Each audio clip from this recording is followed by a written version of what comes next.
Chapter 159. The buzzing sound and the smell of blood reverberated in the air. From the disappearance of the shadow to the appearance of the red arc of light, it was only a blink of an eye. Not many people reacted until the old mage's body fell limply. In the eyes of the young mage, there was only a flash of fatal light. He couldn't even recall the swordsmanship that flowed like clouds and water. Almost in the shortest time they could react, rippling red light flowed out of the shadow's hand. The defense of mage armor and magic items under the red light was as fragile as a piece of thin paper. Just the moment it pierced the skin, it was deprived of life and soul. The red blade of light carried a powerful energy. The primal magic binding formed this blade that looked like a red crystal, and it had a powerful lethality. And that mysterious shadow was even more elusive, like a phantom. Chun Ong stepped on the water, and from a tricky angle, he pierced the heart of a guard. The vibrating force destroyed the balance of the two warriors in front of him. Just an angle adjustment allowed the two to pierce each other's bodies. The blade of light gently reverberated and sank into the chest of a rogue behind him. Without the slightest hesitation, Chun Ong slipped into the darkness, jumping along the shadow plane between the two planes. In a short moment, he calmly jumped between dozens of shadow coordinates. The blade of light in his hand turned into red lightning wrapped around his fingers, splitting and entangling in the rain, like hundreds of light threads as thin as hair, swinging along Chun Ang's right hand. The young mage turned his head at this time. He saw dozens of red light threads, following the trajectory of the shadow, disappearing into the deepest part of the shadow. At this time, the guard that was pierced by the blade of light like a marionette fell with a bang. Until the body fell, someone shouted, "Enemy attack!" A loud horn sounded from the tower, waking everyone in Deepwater Castle. Everyone took their positions in an orderly manner. Many spellcasters joined in, and the city guards did their best to block the red arc of light. Chun Ong moved between the shadows as if he was strolling in a park. He could appear from the most unexpected places. Even a shadow the size of a fingernail could become his jumping coordinates.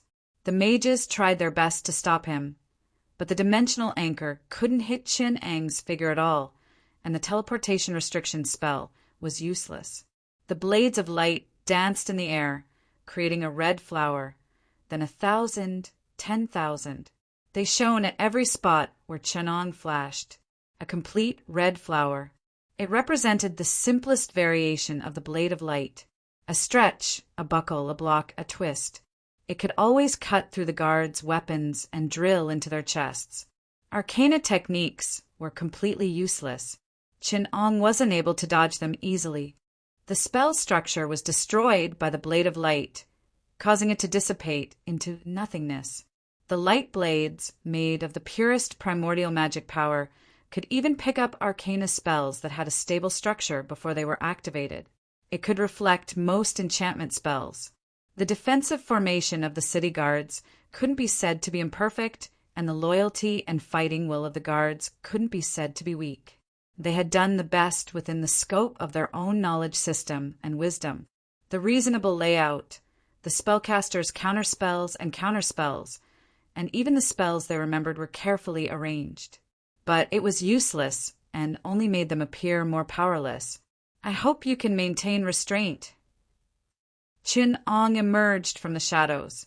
Following his footsteps, a rather large circle appeared on the plaza and moved along with him.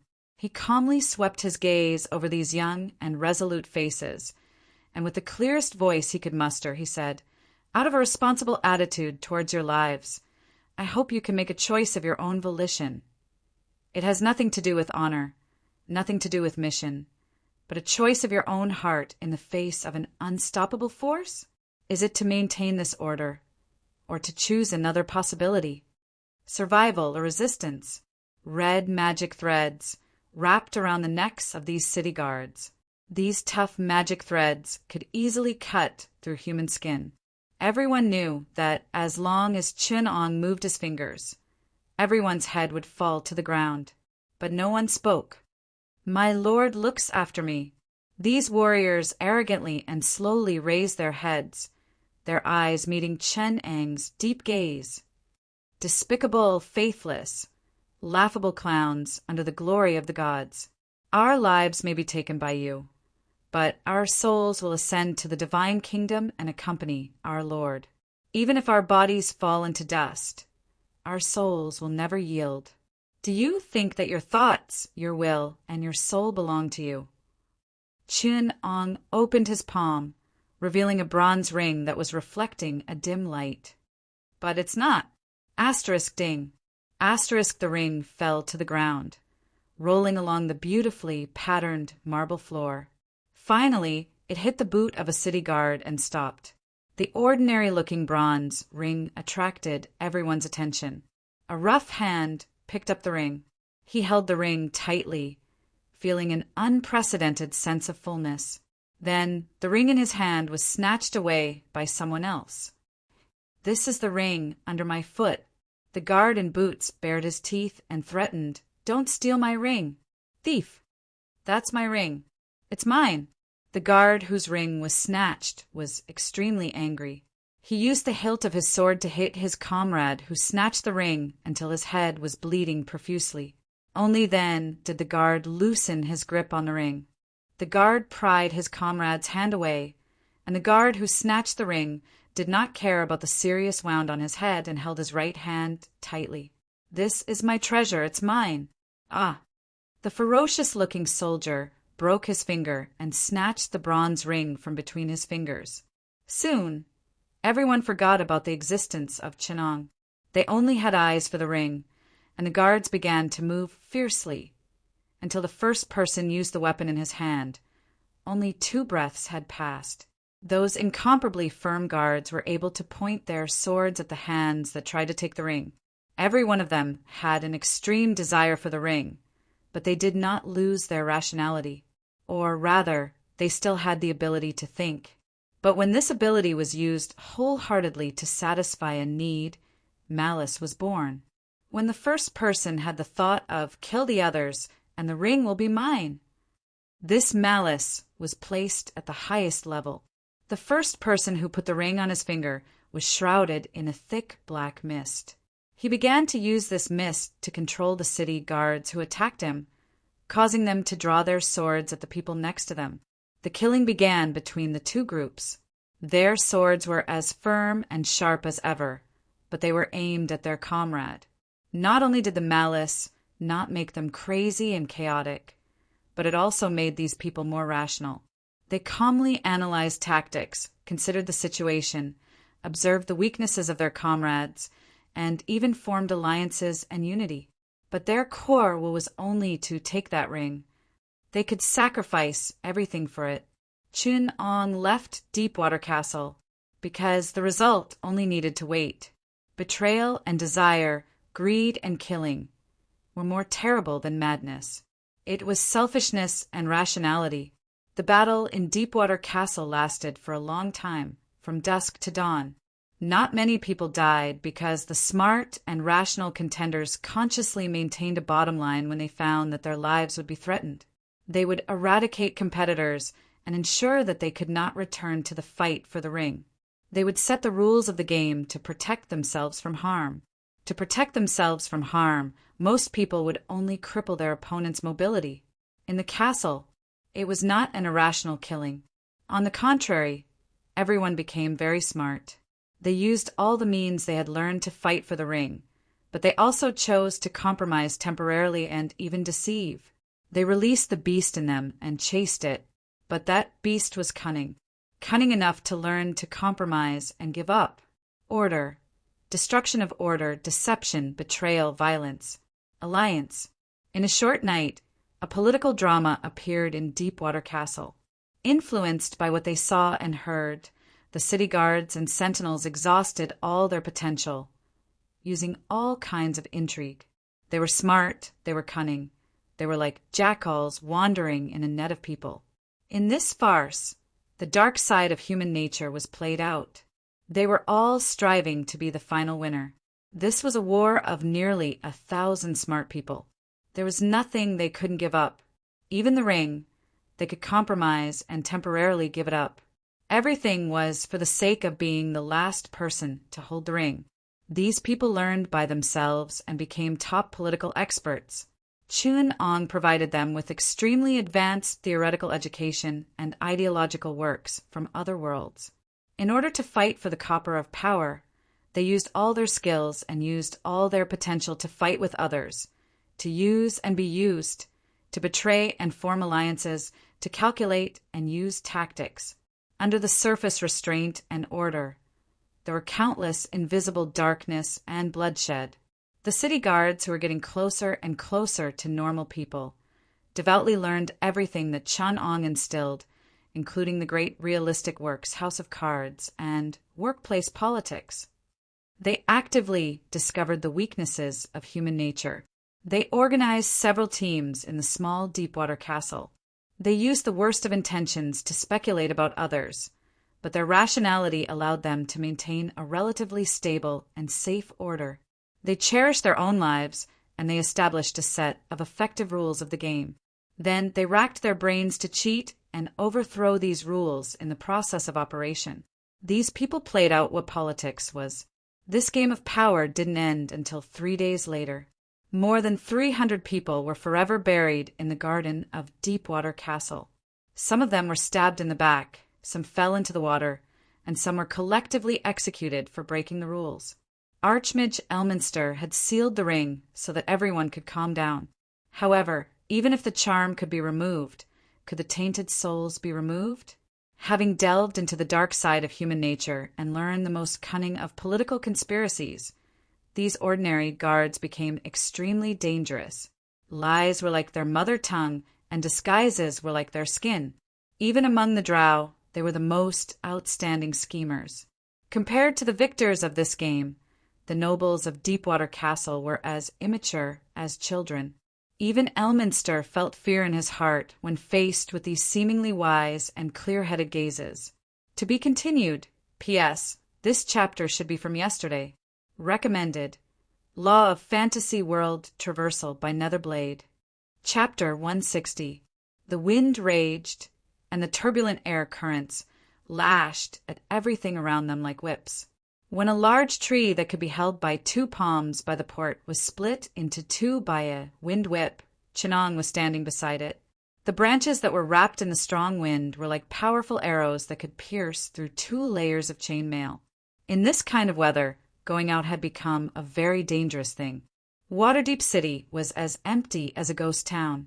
For the citizens here, the safe underground world had been massacred by unknown forces and was currently being rebuilt. They didn't dare to risk their lives for the time being. The world above ground was ravaged by the wind. The believers of the god of calamity, as well as the wind elementals that belonged to him, attacked everywhere and spread fear. Everything seemed very calm, but some of the things that Chun-Ong needed were fermenting in this tranquil atmosphere. Since that night, everything has been very wrong. I can feel an undercurrent moving around me. Young boys who used to have such a bright future, but now their eyes are tainted with something else. Ambition and desire. Standing where Pierre Galen used to be, Kelburn Blackstaff looked at the raging wind elements in the sky and spoke to Elminster, the great sage who had come from afar and was also a chosen of the goddess of magic. Elminster shook his head. It's not a bad thing for children to be ambitious. You know, old friend, who hasn't been young? Who hasn't made mistakes when they were young? Ambition is the pride of young people, but some mistakes can't be undone. Young people are more easily tempted. Once they make a mistake, they will go further and further down the wrong path. We should guide them correctly and not watch them fall into darkness. He was silent for a moment. He sighed. 3 children have already betrayed their vows and committed the great sin of murder. Old friend, we can't do it. The path of kindness is too winding, and the temptation of evil is close at hand. Elminster took a deep breath and sighed. Impatience is a mistake that every young person makes. You can't make them like us. Insist on kindness and love, equality, and understanding. They can't see suffering as a pearl and torture as a treasure. They can't see what's truly important to them. They naively believe in justice and seek it from the outside world. But we all know that justice exists in our hearts, and yet it doesn't exist in Faerun. From Boder's Gate to Waterdeep City, from AMN to Icewind Valley, fairness and justice never existed. But faith and persistence in justice are the most precious. Do you still recognize that black-robed man? Kelburn asked with widened eyes. 3 months ago, I felt that shivering coldness. At that time, I thought it was an illusion until a few days ago when I heard the abyss trembling and the gods crying. At that time, my ears echoed with the tides of primordial magic, and I heard the hymn of the origin of evil. In the end, the entire world was filled with that name. His eyes wandered for a moment. He muttered, "That name that cannot be spoken." Please allow me to use the name of the one on the Blackstaff Tower to call him Mirko. Elminster laughed. He looked at Kelburn Blackstaff, who was tortured by fear, and winked at him. "That's right, it's just Mirko. Old friend, have you forgotten? Here, you allowed death to live up to its name. The god of the dead, become a wandering ghost." Elminster laughed as he spoke. Kelburn froze for a moment before laughing along with him. It was as if they had returned to the time of the Avatar's avatar, that thrilling adventure. Together with Midnight and Kalemver, they had sent the god of death, Mirko, to heaven in Waterdeep City. That was the adventure that made them famous all over the world. Haha, old friend, I've almost forgotten about that. Kelburn's gloominess and fear were swept away, and the memories of his youth filled him with vigor. His face was flushed as they sang the songs of the bards, singing the epic of the goddess of magic, Midnight, and the god of death, Wakalember, walking with the gods. Their joyful singing allowed Kelburn to escape from the shadow that had always shrouded him. Old friend, after contacting you, I took the liberty to peek at that name. Elminster shook his head solemnly. Rashness is not a good habit for a mage. Old friend, you should not have tried to spy on this evil and powerful existence. His name is the King of Darkness, and his title is the Lord of Evil. Those who spy on him will be cursed. Caution is the most important thing. We have to protect ourselves. Yes, Diaz Mirko. I should not have tried to spy on him. Kelburn said, still feeling a little guilty. Diaz is the dark side of the universe.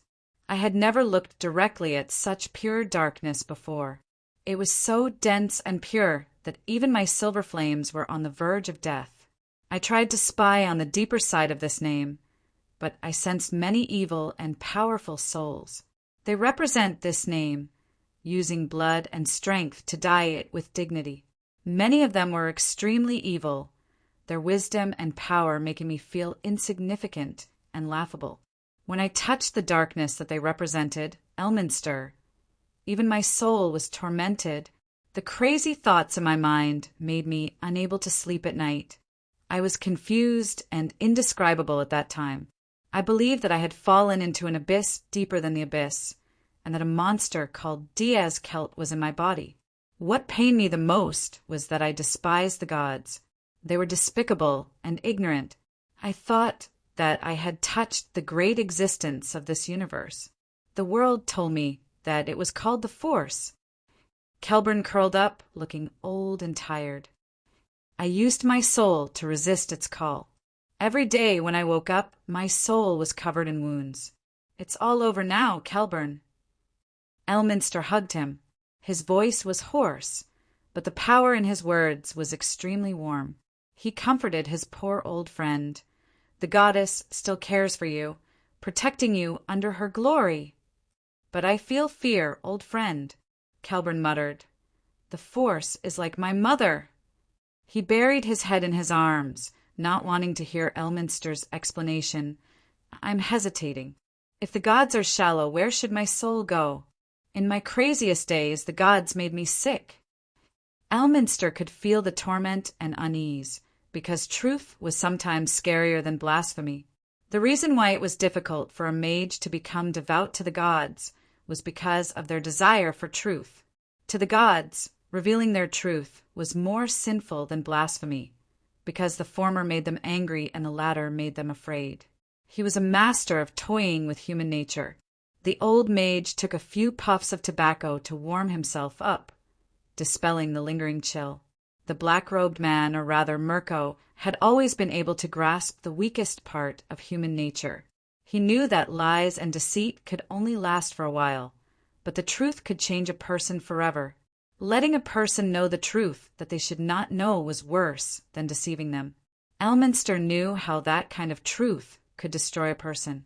It was like being manipulated, ruled, and used by the city guards who knew the truth about the nobles and the council. They must have understood their situation and the deception they had been subjected to.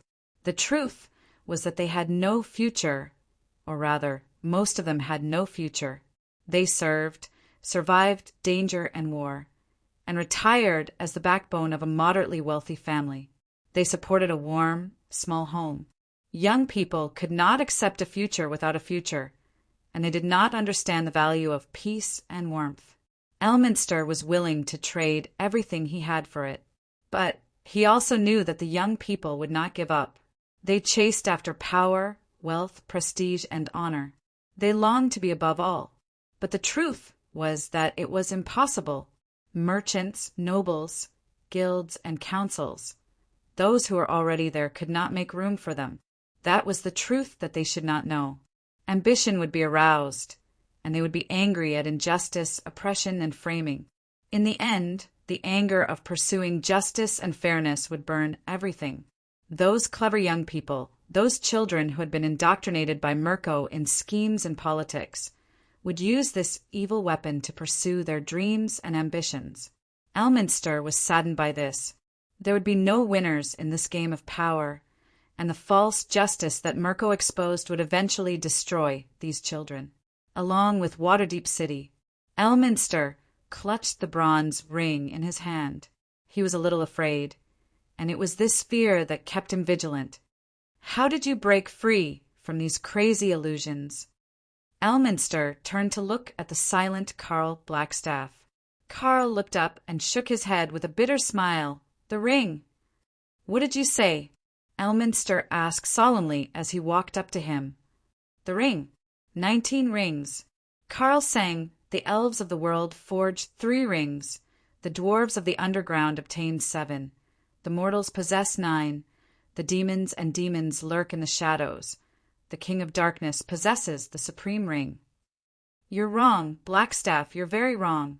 Elminster warned. Give it to me. It's not with me. Carl shook his head. Give it to me. Elminster shouted. In the name of the goddess, give me the ring. I can't do it. Carl replied angrily, but he quickly realized that he had lost his composure. After a moment of silence, he said softly to Elminster, I can feel its control over me, but I can't leave it. I need it to protect me against Darth Carl. The ring has magic. So that night, when I told you about Waterdeep City's crisis, I threw it into the deep sea, downstream from the port, and let the winds and waves devour it. I hope you're telling the truth. Elminster said solemnly, but you have to tell me why you came looking for me today in fear. Is it Darth? No, it's an eye. Chapter 161. Chun Ong stood in front of the port, the 3 gemstone rings hovering above his chest. Behind him were raging winds and huge waves, and to his left and right were lightning. These destructive forces were repelled and slid away within 4 feet of him. Even though he was standing in the center of the disaster, everything around Chunong was still calm and peaceful. Just now he had won a decisive battle with Talos, the god of disaster. Not only did he gain control of the disaster, he even tore a bit of divinity from Talos' divine authority. Gales wrapped around Vaya, the ring of air, and the angry roar of the sea resounded from Nanya, the ring of water. Thunder and lightning surrounded Nanya, the ring of fire, and turned into blazing flames. This was a high-level magic from the elves of this world, and arcane magic from the homeland of the elves. Its power spread from the 3 rings around Chinong, stripping some of Talos' divine power to control the laws of this area. Thunder roared crazily above Chinang's head. The boundless fury of Talos turned into lightning and raging flames that descended from the sky. But Chinong played with them with contempt. The Lord of Storms, the god of disaster, had suffered a crushing defeat in the war against him. The darkness origin force had even contaminated a part of his divine power, forcing him to sever his divine domain. This innately angry god showed his calm side at this moment. He didn't care about the temporary gains and losses, and even took the initiative to bestow a part of the 3 rings with his divine power, obtaining a part of the ring's authority. He didn't even interfere with Chinang's actions, even though it was a complete blasphemy to him. Chinong, who tried to control the natural disasters, was his enemy, but compared to his other mortal enemies, he might be able to make use of him. For gods, the war would last for a long time, and plots and schemes would be present throughout the entire process. He's here. Elminster, who was standing at the top of the Tower of Order, looked at the raging storm in the distance. Mirko won the war against our old friend. He's free to deal with us. Talos' defeat is only temporary. He might have a deeper plot. But no matter what, we have to face an excessively powerful enemy, a god of fear, or a new dark force that can defeat him. This is the most dangerous time for Glory City. They had arrived. Against the tide of darkness, the city guardians and sentinels are no longer trustworthy. The temple supports us, old friend. We still have the support of the Shrine District and the Onmin Guild. Our warriors can fight against the enemy, but they can't defeat the hurricanes, tides, and thunderstorms. The sudden glare shut Carl's mouth. The blue river descended from the sky, pouring down on the dam and the city wall not far away from the port. It was a blazing electric current that flickered with dazzling light. Blue, orange, and scarlet lightning balls of various colors surged in the direction of the lightning river. An earth-shattering sound wave swept through the entire city. The paladin guarding the castle was flung high into the air and slammed into the ground a dozen meters away. The sound wave tore apart most of the fragile items in the room. Even Carl, who was standing at the window, was thrown out by the shock wave. Elminster tried his best to protect his old friend. He only had time to cast a greater wall of exorcism on the densest area of the lightning balls. However, the spell didn't work. Most of the lightning balls broke through the barrier. Elminster had no choice but to form a lightning ring around himself and his old friend. More than 500 lightning balls exploded in Deepwater City at the same time. The shockwave alone was enough to overturn the entire Shrine District and affect half of the coastal area. Lightning bolts danced in the ruins, attracting even more powerful lightning bolts from outside the city. The lightning from the entire hurricane was concentrated in this small city. The powerful explosion first destroyed most of the buildings in these 2 areas. The shockwave from the lightning ball could effectively destroy buildings.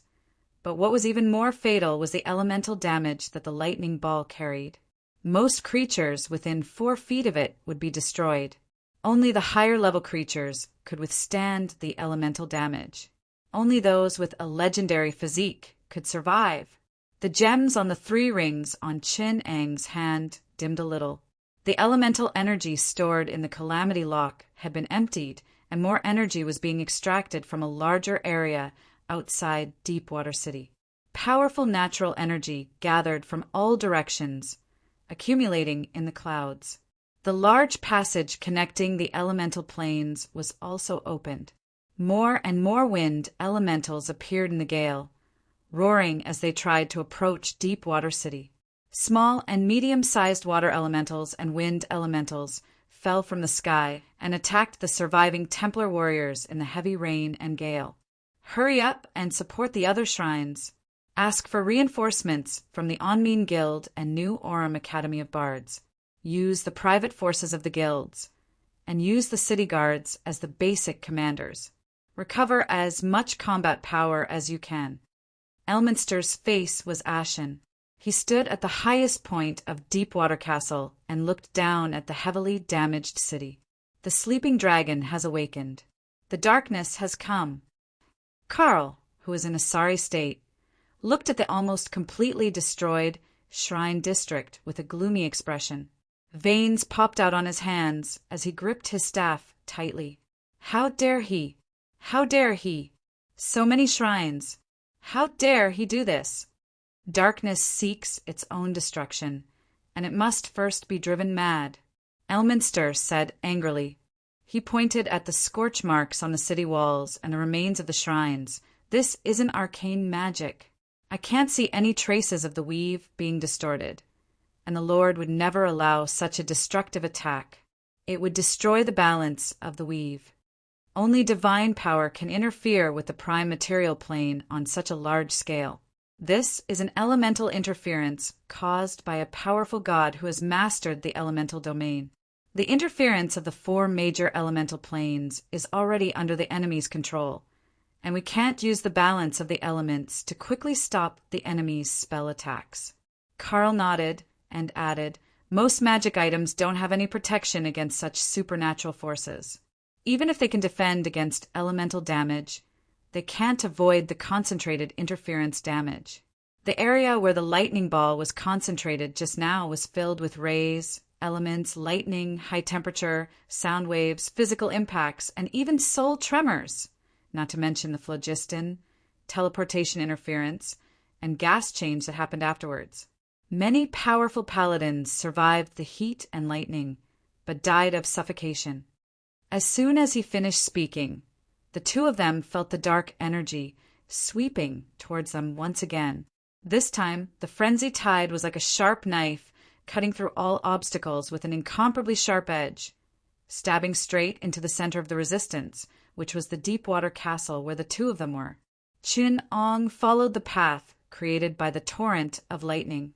He stepped on the puddles of water, braving the heavy rain as he slowly advanced. The power of the Supreme Ring covered his body in a black robe, hiding his face deep under the hood of the hood. The power of the Lord of all Rings caused the power of wind and rain to automatically separate in front of him, forming a small path in the heavy rain that was illuminated by the sunlight. This strange phenomenon had long since attracted the attention of the paladins and priests. When they discovered that the mid-sized elementals were intentionally or unintentionally moving away from the sunlight, they quickly sent out a small team of reinforcements. The team was made up of experienced paladins and priests, all of them strong middle-aged men. They were experienced, powerful, and at the same time physically at their peak. Other than a small number of god sects and missionary priests, most of the priests had received warrior training. They were proficient in fighting with weapons and armor. They were elite and powerful, and their divine spells ensured their adaptability in combat. In a way, these elite priests were the greatest enemies of mages. They were rich, proficient in melee combat, and had a wide range of spellcasting abilities. There were also gods who cheated. Below the legendary level, even the mages would find it difficult to defeat them. Apart from the 3 experienced paladins, there were only 4 priests in heavy armor in the support team. The war hammers on their waists made their footsteps heavy. This weapon, which was as large as a head, was extremely powerful in the hands of the priests. Chun-Ong saw a priest attach a magic weapon to his war hammer and blow up a mid-sized water elemental with one strike. Chun-Ong pulled out a lightsaber from his sleeve, showing his hostility. Detect evil. The priest slapped out a detection light.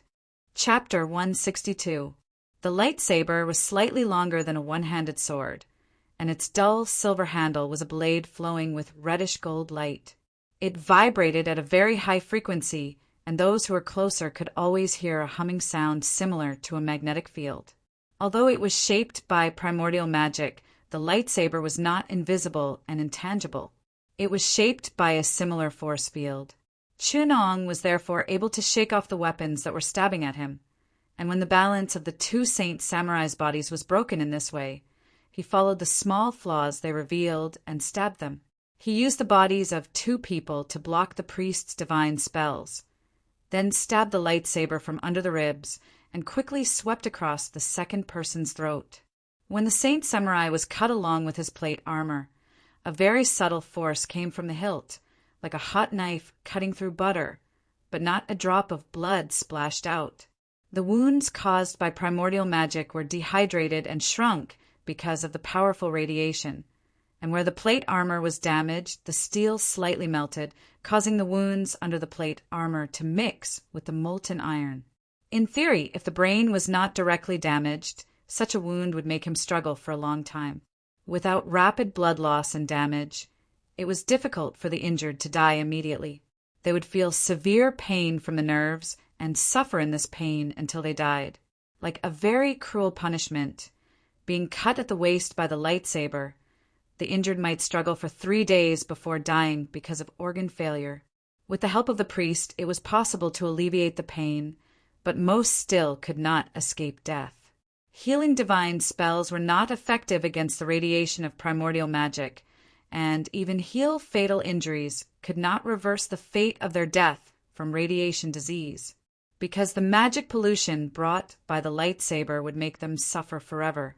Therefore, when Chen Ong killed someone, the moment he stabbed his sword into the enemy's body, his hand that was holding the sword would tremble slightly, causing the high-frequency vibration of primordial magic to quickly destroy the human body circulation, so that the enemy would die silently and painlessly. Watching their companion's body fall unconscious, the few people who came later roared. The priest and the Saint Samurai, who had been on the battlefield for a long time, cooperated well. The priest swung his hammer down with a backhand, exerting the weight of the war hammer to the extreme, but there was still a hint of tenacity hidden in the fierceness, and the power suddenly burst out when it hit.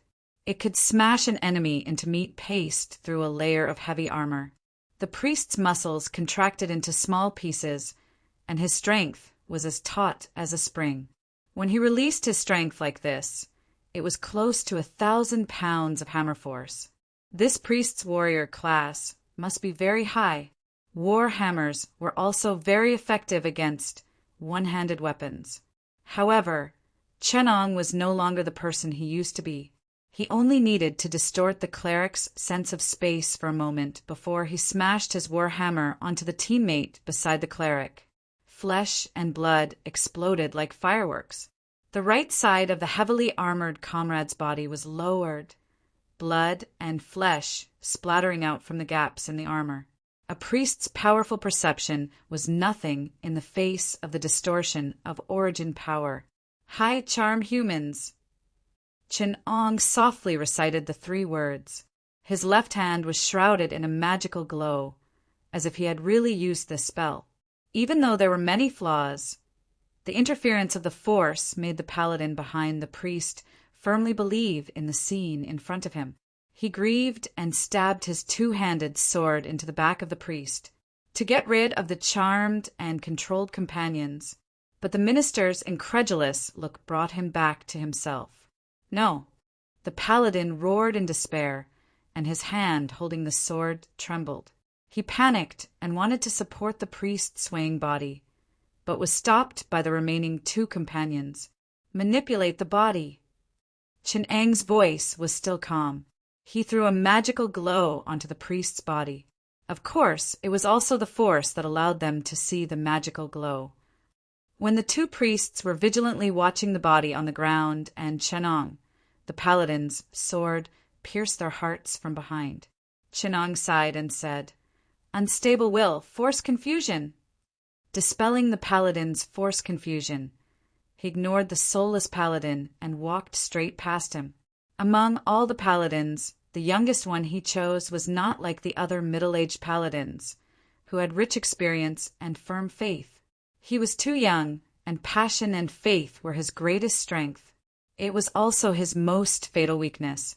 When his mistake caused the death of his companions, the paladin, whose will was shaken, made a fatal mistake. Losing focus on the battlefield wouldn't just harm himself. It would also endanger the lives of his companions. The sky of Waterdeep City was getting darker and darker. Elminster could feel that this wasn't a normal night. He found some clues in the shadows of the surrounding buildings.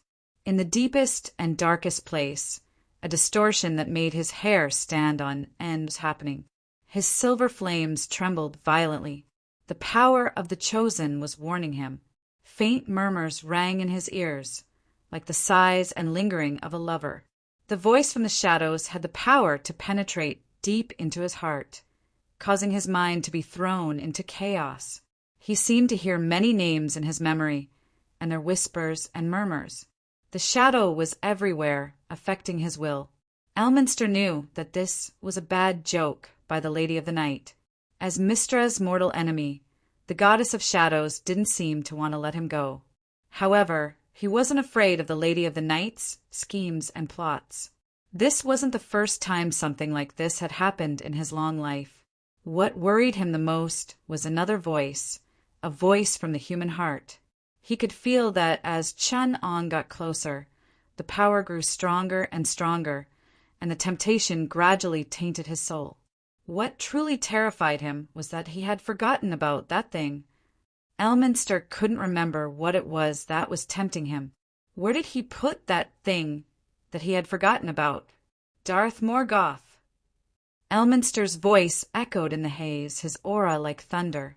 His voice rumbled like thunder, dispersing the whispers in the shadows. Your power is like the abyss, but I can see the darkness beneath the stars. It contains warmth and peace, but it also hides true terror and danger, just like those ancient legends. Where the light of the gods cannot reach, where the stars cannot shine, is your territory. Then why does the darkness invade the light of the stars? With your greatness, you should know that everything has a promised land, just like the rotation of the sun and moon, the alternating light and darkness. I know that all things will return to darkness, but the dawn will never fall. Elminster caught his breath, standing at the forefront of the storm and looking straight at the lonely shadow. His loud voice trembled slightly. This is the land of dawn that the gods have promised. Darkness cannot pass through. Elminster's left and right swords clashed, and a powerful ray of light tore through the sky and earth. The thick clouds rolled away, and sunlight shone down from above, dyeing Deepwater castle golden. The weave unfurled and folded under his sword, and the powerful rays of sunlight chased away the shadows and darkness. Mistra's divine power tore a hole in the cataclysm lock's power, and the weave absorbed the surging primordial mana to seal and infect the power of the lock. At least 5 gods' radiance attacked the lock at the same time, covering Deepwater Castle with their power. Perhaps you think so, but my knowledge tells me that there has never been a promised land. Never. Chun-Ang's voice seemed to come from far away. There is no truth, and all existence is reasonable. You are like a Dostoevsky hero, controlled by your nihilistic gods. You did not hesitate to destroy me, as if it was a pure act of divinity. However, you should think deeply. When the hearts of the people blindly follow the so-called truth of the gods, remember that there is no absolute truth in this world. When the actions of the people are bound by the dogma of the gods or the inherent knowledge of the gods, remember that any restraint can be broken. Darkness was not born to serve the light. It came to this world for a reason. The blasphemous words incurred the wrath of the gods. In the light that tore through the sky, the darkness swayed like a lonely boat, but it was as firm as a rock, resisting the surging tide of positive energy. Chun-Ong seemed to be dismissive. He did not even look up at the shining kingdom of gods in the sky. Instead, he continued in a calm voice. Laws cannot be blasphemed, or is that the order is the truth? The gods have described the truth of this world to you, and they have set the rules for everything. Even the abyss and hell are in their places in order. This world is like a set of precise gears, operating with fixed rules and order. It even makes you think that this is the world itself. But there is always a deeper truth hidden under the truth, and I have never stopped pursuing the truth. When the order collapses, when the throne shakes and the false truth breaks into ruins, the truth will be revealed. Only movement and change can bring us closer to the essence of things, Chenong said with a smile. Remember, everything is false and everything is allowed. Elminster could feel his silver flames emitting the strongest anger, as if they were going to burn him to ashes. The light of the gods made the sun pale. The gate of Mountain Paradise appeared on Deepwater Castle, and the surging ocean of positive energy seemed to have gone out of control. Elminster could feel the light of Pyro and the other gods wavering, and the brilliant ocean surged endlessly from the sky. At this moment, he clearly realized that they had fallen into an elaborate trap. Mountain Paradise was shaking, and the violent ocean of primordial magic slapped the plain.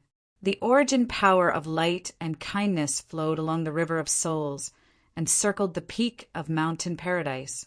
It turned the place into an ocean of light. At the core of the ocean, the purest radiance condensed into 3 gems, tearing apart part of the essence of heaven and becoming their form. The 3 shining diamonds fell from the sky. To be continued. Chapter 163. Dawn fell from the heavens, turning the human world into a land of ghosts. The indescribable radiance made it hard for everyone to open their eyes. It descended from the highest constellation in the sky. At that moment, it was the most beautiful meteor, and even the sun could not overshadow its radiance. All of Faerun could see it. It was beautiful and wholly beyond compare. It was the child of light and the kindest of souls. The evil creatures exposed to the gemstone's light, including demons, undead evil beings, and corrupted intelligent creatures, all felt as if their bodies were being burned by fire. The elves all over Faerun felt the gemstone's favor. All non-evil creatures, touched by the light, received a blessing equivalent to lesser rejuvenation. Everything was just as the legend said. The 3 diamonds fell from Mountain Paradise, falling from the highest and most beautiful place into darkness and destruction. One of them was lifted by him and rose into the sky as a shining star. The other fell into the abyss with the evil, and the last one disappeared in the depths of the ocean. Chuan-Ong stood in front of Elminster, at the highest point of Deepwater Castle. The diamond of light descended from the sky and tore apart the power of the 3 rings. The power that flowed from the highest divinity suppressed all evil and darkness. However, they fell into Chuan-Ang's arms and turned into 3 bright diamonds. Don't act recklessly. The voice in Elminster's mind stopped him. Under the protection of the diamond of light, he is invincible. Chase after the diamond, my chosen one.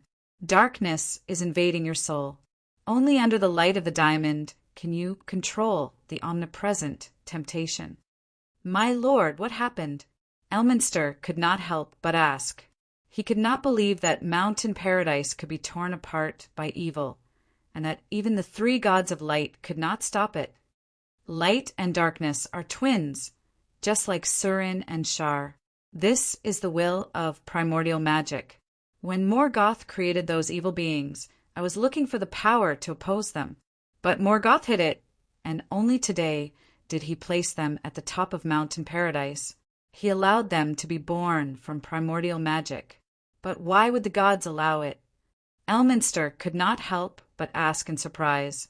The will in the silver fire flickered slightly and answered him.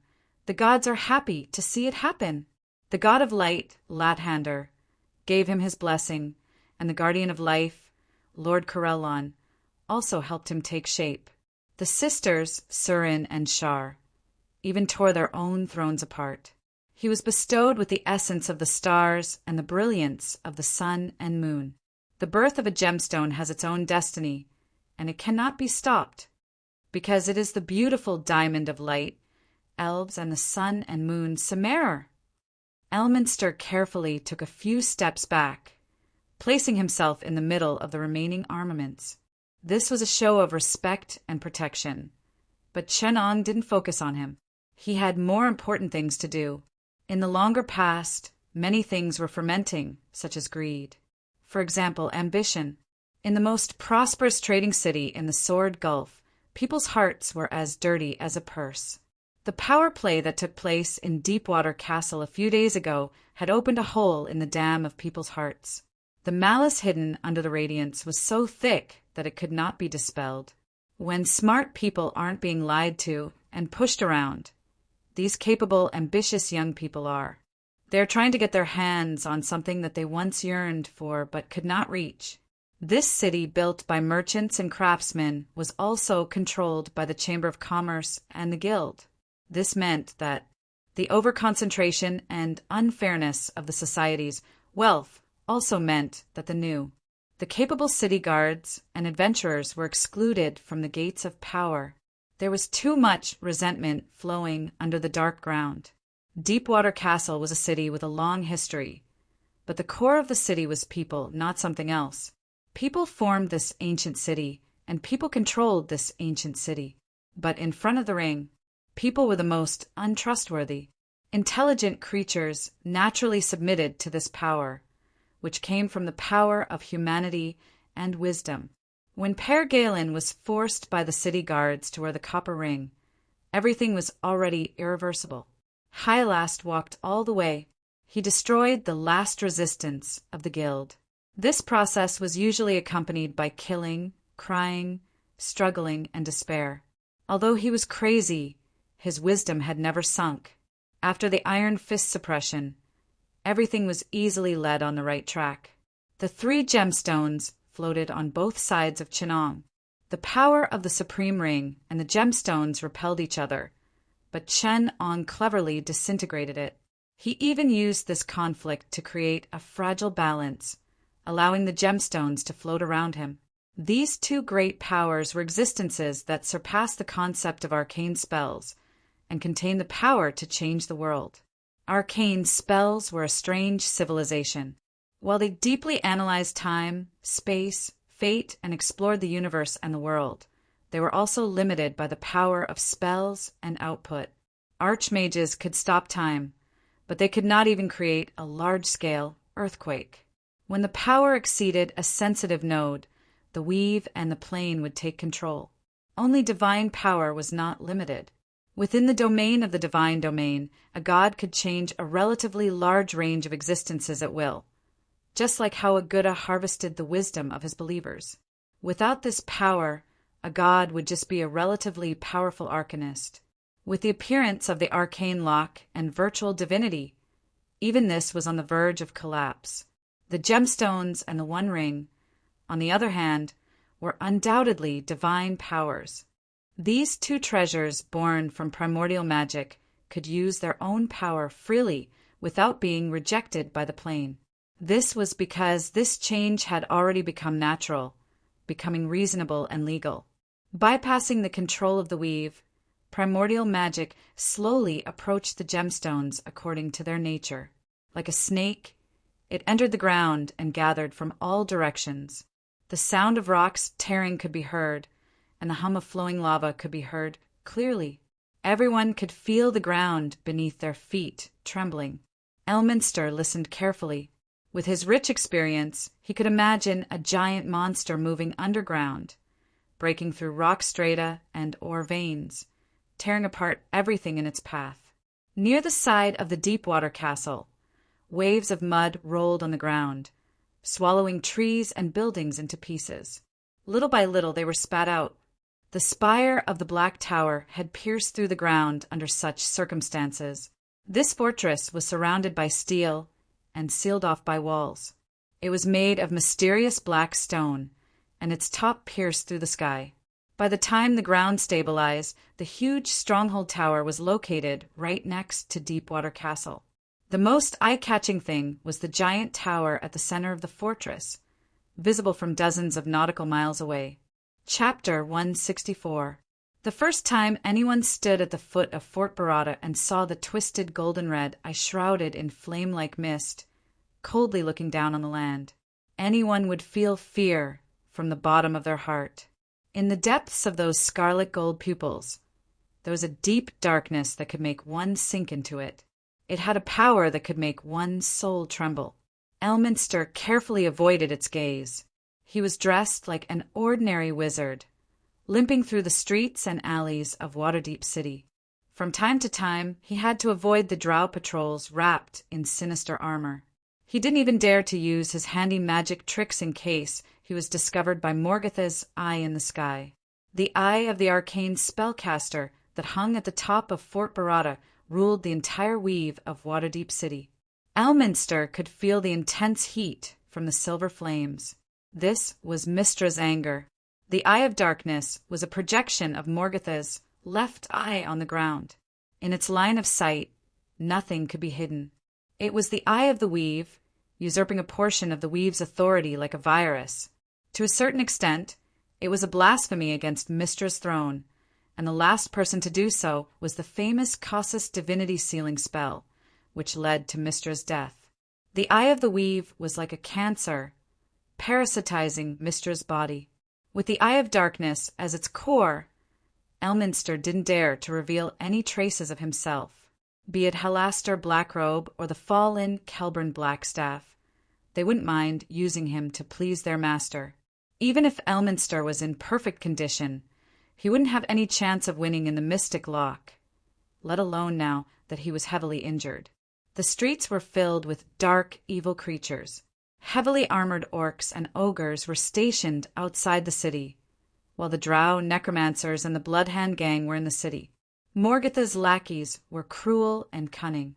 Under the harsh rule of the Demogorgon of Darkness, they followed the orders set by him almost numbly.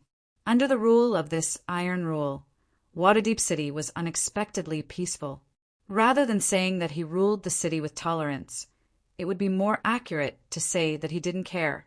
The Demogorgon of Darkness gave his subordinates strange requirements of seriousness and liveliness, causing these bloodthirsty and cruel monsters to perform all sorts of funny acts.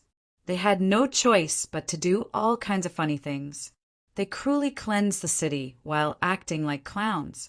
Scantily clad drow, their uniforms no more than 3 yards of fabric, dead souls that grow flowers in their skulls. The ever-elegant, smiling, well-dressed member of Bloodhand. The city had a strange sense of beauty and atmosphere that even Elminster couldn't describe. The Dark Lord had turned this place into a city to practice his aesthetics. The dark, tranquil art floating on the galaxy, and the ocean seemed to be a poem frozen in time and flowing in the mortal world. The tireless dead souls were transforming the city, making it more and more distant from the mortal world, with blood, flowers, and cruelty. Dark, adorned with chanting and poetry. Praise the beauty of life. City of Evernight. As Elminster walked through the city, he felt a sense of tranquility and emptiness from the depths of his heart. Even his thoughts seemed to be stretched out and frozen here. He could feel the poem that the Demogorgon of Darkness had written on it. It was a hymn to darkness. Elminster wasn't fooled by the appearance of the city. He felt troubled and wary of all these strange things. The Demogorgon of Darkness was different from the demons and evil in the abyss. He was more secretive and confusing, and the light of order on the Demogorgon of Darkness might not be a joke. Going around the square where the banshees were singing, Elminster carefully avoided the dead souls that were tending to the plants by the roadside and turned into the Dragon and Beauty Tavern. This was a relatively safe base for the Harpies. Thanks to the Demogorgon of Darkness arrogance, this place hadn't been attacked. The tavern is closed. Come back another day. As he pushed open the heavy oak door, the bartender's hoarse voice came from behind the counter. "It's so cold. Let me have a warm cup before I go." Elminster rubbed his hands and stepped into the tavern. The fire in the fireplace was burning brightly, and the smell of burning oak brought him a sense of comfort. Several travelers, shrouded in cloaks and robes, were sitting round the hearth and looking round at him. "It's so cold. The streets are filled with bones that don't have any warmth. Oh, and coal banshees. This winter is colder than usual." Just as Elminster was nagging like a normal customer, a sword covered in frost landed on his shoulder. "Who are you? No one here has seen you before." "That's not necessarily true." Elminster laughed as he took off his hood. "Illustrial, It's been too long since we last met. Have you forgotten your old friend?" He quickly hung his coat on the rack and locked the tavern door. However, the cold blade made him stop and hug her passionately. This time, Illustrial even pulled out the blade. "What good news do you have for us? Did my husband betray me? Or is it Waterdeep City's warm welcome to us?" She pushed the blade forward and pushed Elminster against the corner of the wall. "You have to give me an explanation for what happened to Kelburn. You have to give me an explanation as well as the goddess." "I will, my lady." Elminster had no choice but to raise his hands. "As you've seen, we suffered a terrible defeat against the darkness. The city guardians and city sentinels were the first to betray us, followed by the major guilds. Most of them chose to watch from the sidelines. We and the major temples fought back, but the darkness spread over us like a tide. But this has nothing to do with Kelburn's betrayal," Illustrial said angrily. "Kelburn has the Ring of the Dark Lord, one of the 19 rings that represent his power in evil and darkness.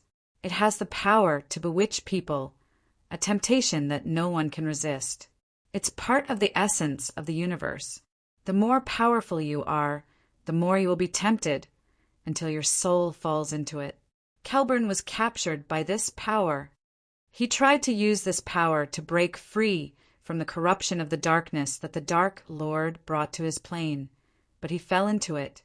Illustrial looked at him calmly, and finally removed the blade from Elminster's shoulder. "I hope you can help him. The power of the goddess is severely rejected here, and we need your wisdom. The Dark Lord's power grows stronger by the day, and as long as Morgatha's Eye exists, countless monsters will be summoned and become his captives." Elminster looked around and saw 2 people hidden under black robes, sitting on either side of the fireplace.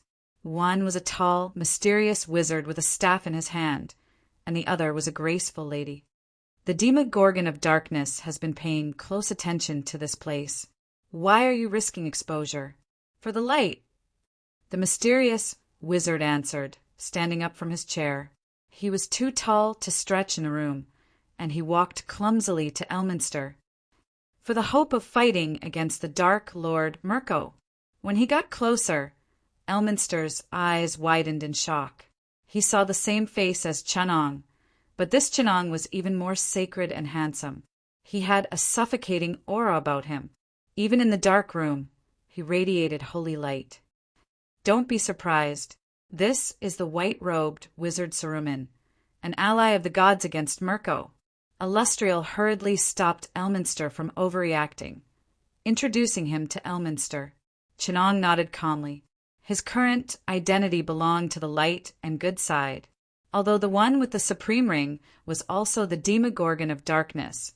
That was only an identity formed by a part of his power attached to the supreme ring. "Greetings, great sage of the Shadow Valley," Chunong said with a nod, and his hood slid off his head to reveal his full appearance. "Greetings, respected great elf wizard." Elminster's eyes were unreadable. He looked at Chunong and the other black-robed wizard. His gaze focused on Chunong's slightly pointy ears. They represented the divine essence of kindness and light, as well as the blessings of nature and the world. They circled around Chunong like a hymn of praise. Compared to the elf that Elminster was familiar with, Chunong and the other female elf were so beautiful that they didn't seem to belong to this world. They were elegant, ethereal, and possessed the divine essence of immortality. Every single one of them was a demigod. We were all born from the gemstone Inu. The world is made up of light and darkness. When Morgoth was born, we received the blessings of the world. We were born with the gemstone of light, and we share the great divinity of the origin force with Morgoth. Chapter 165. The elves in the world of Tori were originally intelligent creatures from the outside world.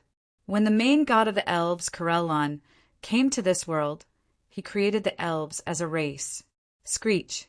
The elves in the world of Tori looked rough and ugly. Their bodies were thin but full of strength, like skinny monkeys. in order to adapt to the life of archery and hunting in the forest. Their joints were thick and strong. Both their physical and spiritual qualities were excellent. The only thing lacking was that their appearance was very different from the aesthetics of humans. The proportions of their facial features were too strange compared to humans. Their features were also very prominent, and their long pointed ears destroyed the sense of balance of their facial features. It was to the extent that the appearance of the elves was too bizarre for humans. Their sharp and thin jaws made their faces appear distorted, and their eyes were upturned, making them look like beasts. It was extraordinarily bizarre. Generally speaking, the elves were a very distinct race. Their aesthetics and biology were obviously different from that of humans. But the two Mayas were different. They were like gods walking out of the legends, the incarnation of ancient heroes and demigods in this world.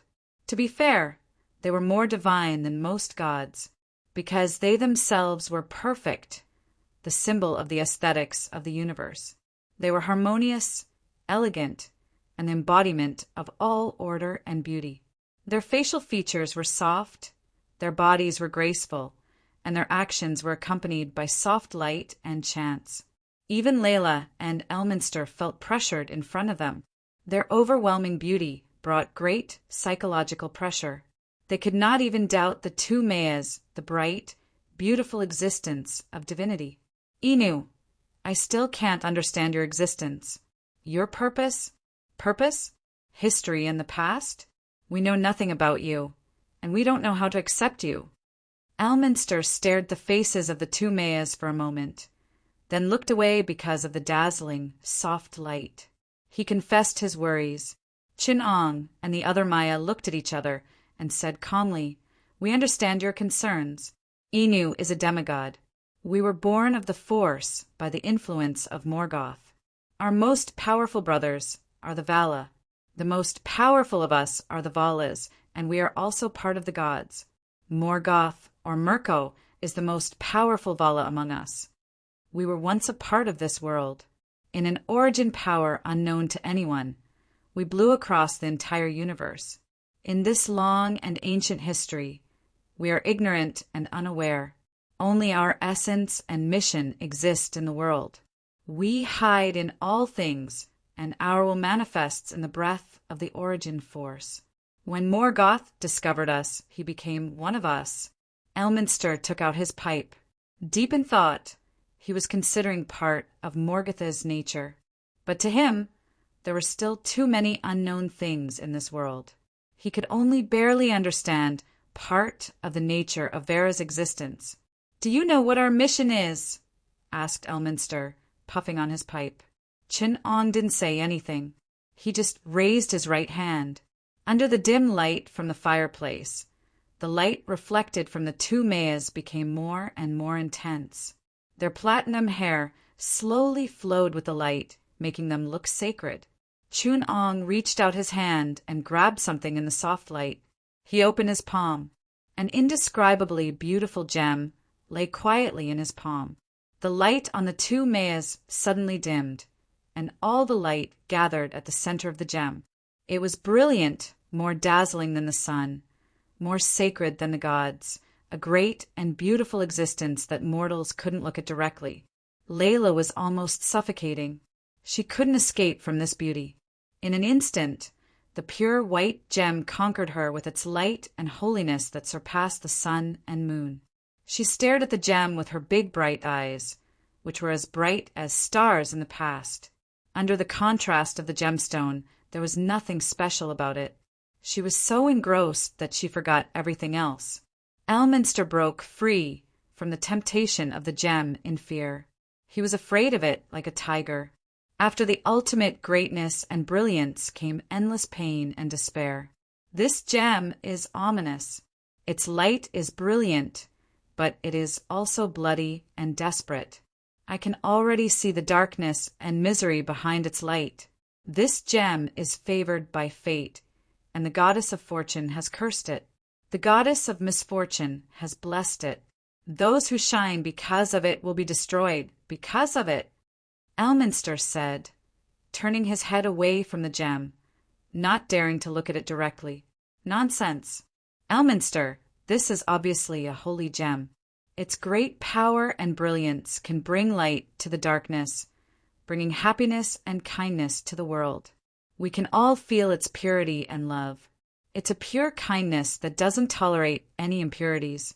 It is blessed by the gods. Layla couldn't help but retort. The great sage is right. Maya, who had been silent all this time, finally spoke up. This is a gem blessed by the gods and favored by the Origin Force, but it is also cursed by Morgoth. He sealed light and holiness in the gem's outer shell and used envy, greed, fear, sloth, and the other 7 kinds of darkness as its outer shell. This is a cursed jewel that was formed when a great power was sealed within it. You mean the Demogorgon of Darkness is afraid of this gem? Elminster keenly sensed the hidden meaning behind her words. Mirko cursed this holy power. Anyone who tries to possess it will not be lucky. This gem will bring disaster, war, and misfortune to its owner. Even he couldn't avoid it. Chinong added. He said seriously. Mirko raised his eye and the first gem to the sky, turning them into the eye of Morgoth, a star hanging high in the north. He used magic and the power of the gem to corrupt and change the entire world, ruling over all darkness and evil under the light of the stars. This is the first gem, the star of the unsetting sun. He planned to sink the second gem into the core of the abyss, letting it be covered in eternal hellfire and lava, bearing the hope of light forever. But we stole this gem, Maya added. She lifted her hood and revealed her face. The bartender who was on guard next to her exclaimed, "It's you, Miss Irwin. Didn't you sacrifice yourself in the underground maze?" Morgoth couldn't get close to the gem, because the more powerful he was, the more troublesome the curse would be. Therefore, his right-hand men couldn't guard it. In the end, he had no choice but to send a goblin named 9527, who had almost no power, to guard the gem in the dungeon of the underground maze, waiting for the day he said it would sink into the abyss. No one could sneak into the heart of the underground maze. It was full of danger. One of the ring-bearers, Black Robe Hallest, never left the place. With the help of the mystic lock and the One Ring, even the gods couldn't defeat him. But the Demogorgon of Darkness neglected one thing. No one could go in, but some people were already inside. Alwyn heaved a deep sigh. When the diamond fell, the gods saved the Mayas. They attached themselves to the light of the gem, and even Morgoth couldn't do anything to them. It was at that time that Saruman the Great Maya saved us, allowing me to escape the underground maze with the gem. I was lucky enough to be recognized by the gem and became a demigod Maya. The power of darkness grew stronger day by day. Morgoth's eye hangs high above the earth, bringing the tide of darkness and the core of evil to this world. But Morgoth is perfect, immortal, and will never fall as long as the Dark Origin Force exists. Only the power of the gem can defeat him, and only by breaking the gem can everything calm down. Chen Ong tossed the gemstone's radiance high into the air, illuminating the entire room. He used the gemstone's power to make a promise to the Origin Power. Are you willing to escort the gem? Are you willing to leave the city of Evernight out of Morgoth's sight? Are you willing to bring light and hope to mankind and all things, and bring peace and prosperity to Faerun? Elminster and Layla looked at each other. They felt the trembling of the silver fire in their bodies and Mistra's approval and kindness. They placed their hands under the gem's light and said in unison, "As you wish." Chinong put away the gem and let it melt in the light. He led the three to the fireplace and spread out the map around it. The Sea of Sword Bay. It was the place where Morgoth and the God of Calamity fought. A powerful army under the command of the Demogorgon of Darkness was also stationed here.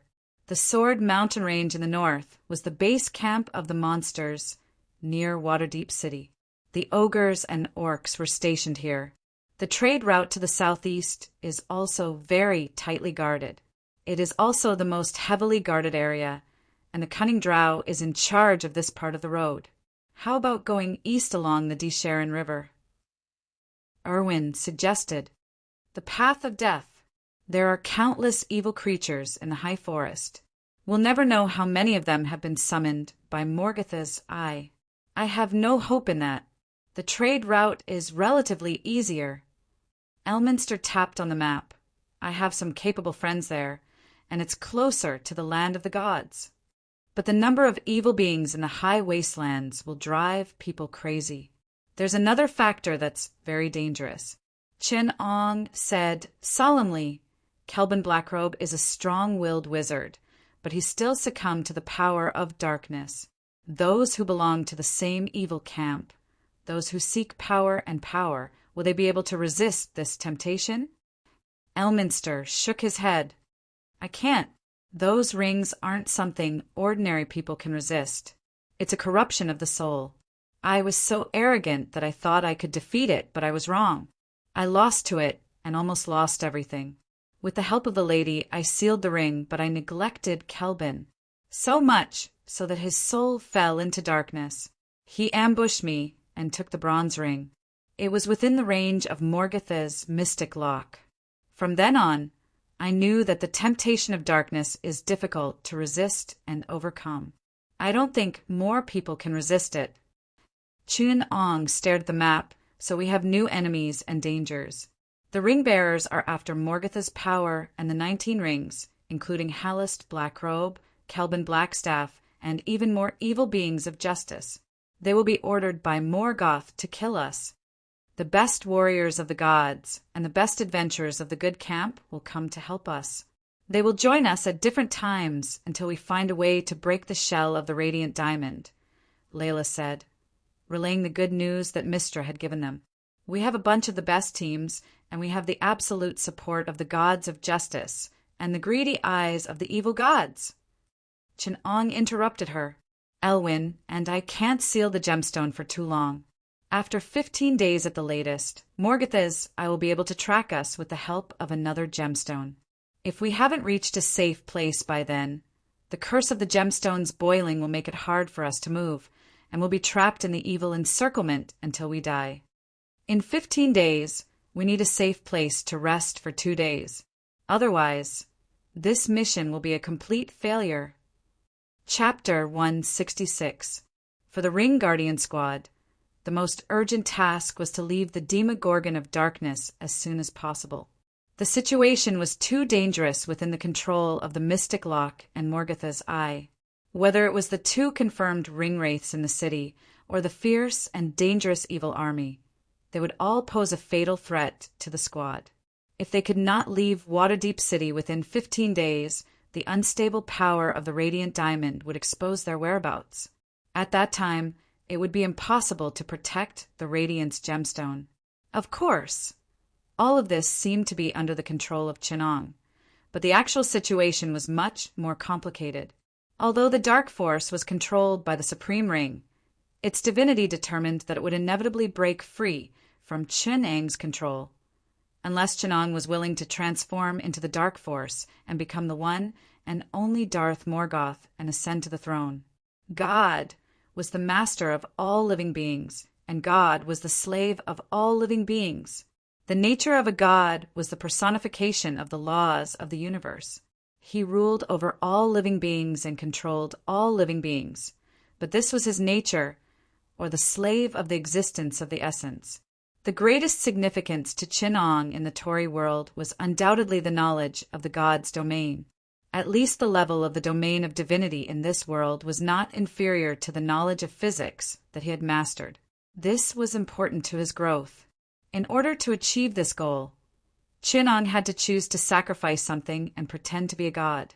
Chin Ong created the virtual personality of Darth Morgoth and used the Supreme Ring to temporarily control the process, stealing the power to control the Dark Force. However, if he did not reverse the conflict between the Dark Force and Chun Ang's personality, the Dark Monarch would only get further and further away from him. The existence and power of such a god played an irreplaceable role in Chin Ang's exploration of the domain of divinity. However, this kind of stealing could not form a stable existence. One day, Chen Ong, who did not cooperate with the Dark Force, would be abandoned by the Dark Force, and the Dark Force would automatically create a personality that matched its nature. The darkness was like a flood, and the light was the dam. The released Dark Force and the source of evil were like a flood, a terrible power that had been accumulated in the universe for a long time. It was enough for any existence in the Dark Camp to easily ascend to the throne of the strongest divine power. If Chen Ong could not slow down this process, it would only allow Darth Morgatha's personality to be formed even faster, and he would become a true Demogorgon of darkness, a great divine power. In order to delay the erosion of this personality and gain more time to learn and analyze the domain of divinity, Chenang's role as Morgoth was definitely worthy of his identity as a demon among demons. It brought nightmares and fear to the Faerun continent that they had not experienced for a long time. The drill protection team tried to sneak into the merchant ships in the port area and get the kind merchants to escort them out of here. In the sky above the port area, a huge shadow flashed across the heavy haze. Amidst the gloomy clouds, a nearly 50 feet tall giant vaguely showed its silhouette, allowing people to see the heavy shadow of the ferocious existence that was pressing down on everyone, making it hard for them to breathe.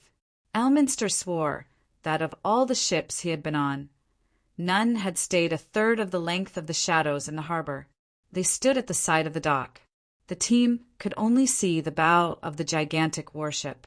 The ferocious dragon had opened its mouth, revealing its dense and sharp teeth. The ruby eyes that were as big as the rim of a bowl were covered in intense red light. The powerful magic energy and arcane waves indicated that this thing was not a decoration. The huge warship was about 2,000 feet long from start to finish. In front of these huge ships, the surrounding merchant ships were so simple and crude that they looked like broken pieces of wood that had been pieced together. When the huge shadow in the sky revealed a corner of the sky, the drill protection team gave up on their plan to escape by ship. The huge bronze warship floated almost 5,000 feet above the ground. The flat bottom of the ship was slightly raised, and giant crossbows the size of carriages were placed in the firing holes on both sides. The heavy bronze cannons aimed downwards. The most eye-catching thing was the huge air sac on the hull, which was 4 times the size of the warship. Elminster's expression was very ugly. He had expected the evil camp's power to skyrocket after the arrival of the Demogorgon of Darkness, but he did not expect the situation to deteriorate to this extent. The Faerun continent was a place of great conflict. Races and civilizations competed fiercely, filled with barbarism, cruelty, blood, and terror. The evil camp was far stronger than the good camp, if not for the fact that the conflicts between the evil camp were more intense. Countries belonging to the good camp might not be able to maintain their current peace and prosperity. However, this fragile balance was completely built on the relatively chaotic order of Faerun. Once the axis of evil was ruled with an iron fist, the good camp would face a difficult challenge. "We can't leave this place by sea." Chen Ong Suruman pointed at the floating fleet in the sky and said, "The floating ships have little need for ports. They can directly dock on land, which means that the Demogorgon of Darkness's influence can spread very far on the sea without being restricted by the terrain of the port.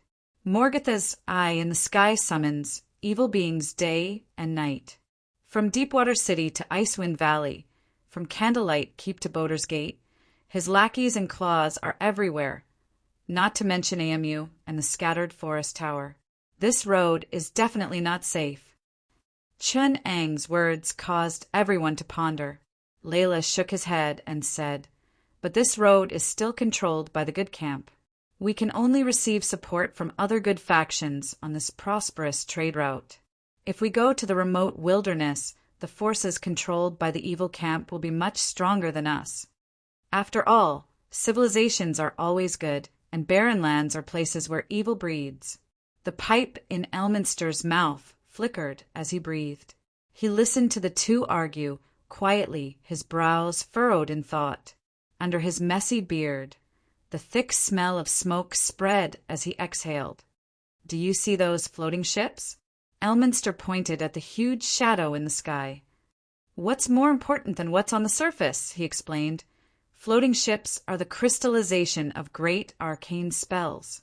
They're widely used in the void chamber of commerce, in the astral plane. They're powerful and dangerous, and often represent the hidden strength of a race in the astral plane. Even the most ordinary airship is enough to kill a giant dragon. But I've never seen a floating battleship in the land of Sword Gulf." Elminster looked him straight in the eye. "What I mean is, we don't have the power to create such a war machine. It's not only because of its terrifyingly high cost, but also because of what it represents: population, wealth, and arcana power. Just one floating ship requires the tax revenue of a city with at least 10,000 people. It also requires a team of 5 to 9 mid-ranked mages to be stationed on the ship for long periods of time to ensure maintenance and adjustment. The wealth of the entire deepwater city, Sword Bay, is only enough to support 2 floating battleships." Elminster looked up at the huge shadows in the clouds and sighed. "But here there's a medium-sized fleet of the Demogorgon of Darkness with more than 15 floating ships. We can't pretend we don't see it. We have to admit that a terrifying force of darkness is rising here, and it's taking over the evil camp." "That's exactly what I'm worried about," Chin-Ong said solemnly. "In places where the flames of civilization cannot reach, in the wilderness where evil and darkness thrive, the Eye of Morgoth is awakening the evil that has been roaming the wilderness for a long time. It's controlling and awakening those evil creatures. Goblins, kobolds, gnolls, trolls, and even more terrifying things, such as the chromatic dragons.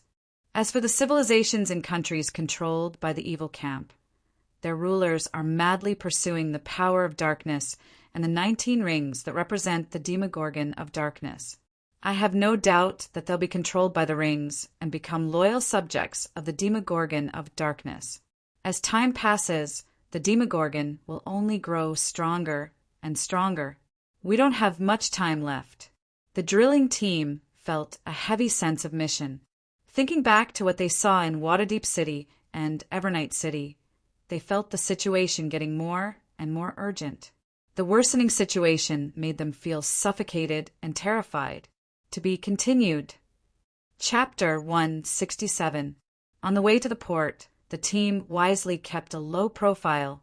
They tried their best to look inconspicuous, like sailors returning from the sea or merchants visiting from afar. Everyone was experienced in this.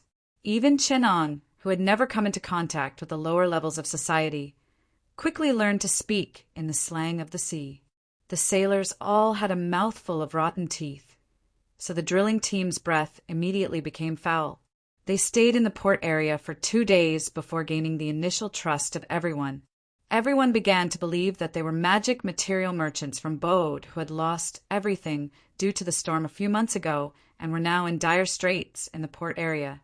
Elminster, who was knowledgeable and had traveled to every corner of Faerun, played a huge part in this process. The background he fabricated for Chin-Ong and the others could withstand the interrogation of even the most knowledgeable of people. In the end, they still met up with the harpist. Elminster was their living proof. Everyone in Waterdeep City knew everything about him. Captain Colbert agreed to let them board his ship to another famous city in Faerun, Bode's Gate. There, they would have more allies from the good faction to help them. Their other teammates would also meet up with them there. The ship would set off the next day, so Chin-Ong still had some time to appreciate the city he had built. Walking in the human world as an ordinary elf would feel completely different. He wouldn't be able to sense the microscopic microorganisms in the environment, nor would he be able to touch the souls of living beings. He wouldn't be able to understand and control everything. Just like how a GM could admire a game he controlled in the form of a player, it allowed Chin-Ong to recall the feeling of being immortal. Although the physique of the elves was a little too outstanding, it was still much more beautiful.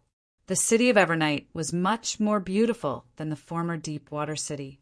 The light blue seawater gradually turned from the white beach in the distance to the deep blue. The sandy brown pier extended all the way to the seawater. Hundreds of sailboats were resting here, floating on the deep blue sea. They looked as clean as new. This isn't how I remember Waterdeep City to be. Elminster shook his head in confusion. It's much more ordinary and friendly. I can hear the sailors' chants, quarrels, curses, and the sound of them gulping down wine. Although this place is dirty, it's full of vitality, just like a village boy covered in mud. Then I like this place better. Chin Ong did not hide his preference for this place. Clean, tidy, always quiet and unruffled, yet no lack of liveliness and vitality. Order and rules are everywhere, making everything seem neat and tidy.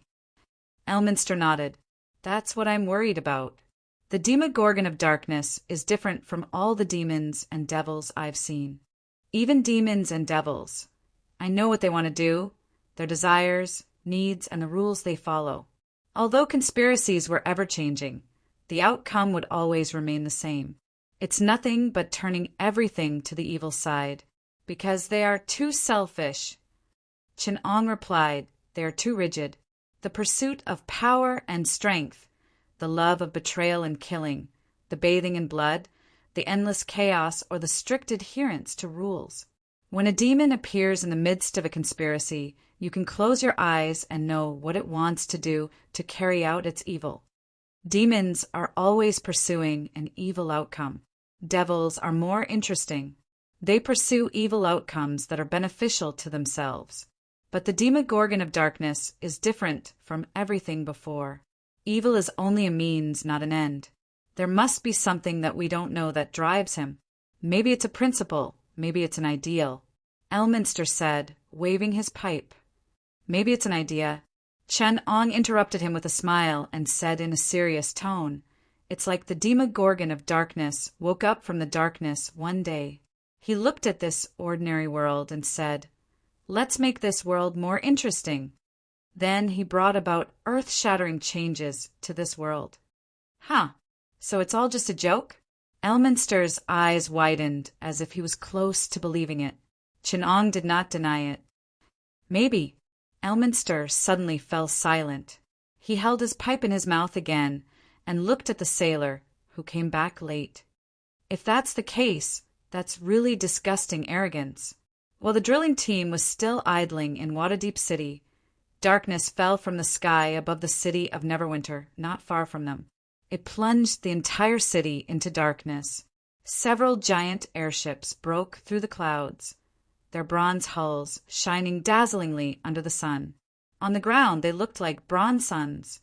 The archers and spearmen of Neverwinter, who were the pride of the city of Neverwinter, posed no threat to a colossus floating at least 900 feet in the air, not to mention that there were only 400 of them, while there were more than 400 sailors on the floating warship. There's an enemy at North Port. Alert! Alert! Evacuate the citizens. The guards of Neverwinter were no ordinary people. They had fought against orcs and Luskan for a long time, so they reacted immediately. Explosive missiles and their launchers were pushed up the city wall. The launchers were made of animal tendons, wood, and a small amount of steel. The power of the stir was not enough to launch the missiles into the sky. Arrows and javelins were also useless against the airship. Even with supreme magic skills, the airship's height was beyond the range of the sorcerers. Everyone could only watch as this huge creature covered their heads. The metallic airship, that was as large as a city, brought heavy pressure to the soldiers below. They shot at the airship in vain, but the arrows only flew 1/5 of the distance before falling powerlessly from the sky. Pierre Galen stood at the bow of the airship, looking down at the city of Neverwinter below. His expression was cold and determined. Although he had not lost his spirituality, his eyes lacked warmth. The mark that represented the One Ring was engraved on his chest. If one died under the One Ring, even their soul would be enslaved. Even if they were resurrected, they could only survive as the minions of darkness. The airship was a piece of goblin technology. Although it was relatively stable due to the addition of gnomes and dwarves, it still inherited the crazy side of the goblins. The entire airship was like a giant bomb that could explode into fireworks at any moment. But when Chen Ong designed it, these airships had the function of destroying cities and killing enemies. The airship, which was code-named Divine Wind, was entrusted with a considerable part of Chen Eng's malice, as well as a brutal combat style that disregarded casualties. Considering the recoil, the airship's cannons were mostly used for self-defense. They would attack targets in the air, but there was another set of weapons to destroy targets on the ground. To be continued. Chapter 168. In the depths of the star, the boiling energy fluctuations were evaporating a huge amount of energy, equivalent to the total amount of human history. In the nuclear fusion reaction inside the star's core, the terrifying temperature of more than 10,000 degrees Celsius caused the matter to show a strange form. Super fast and stable.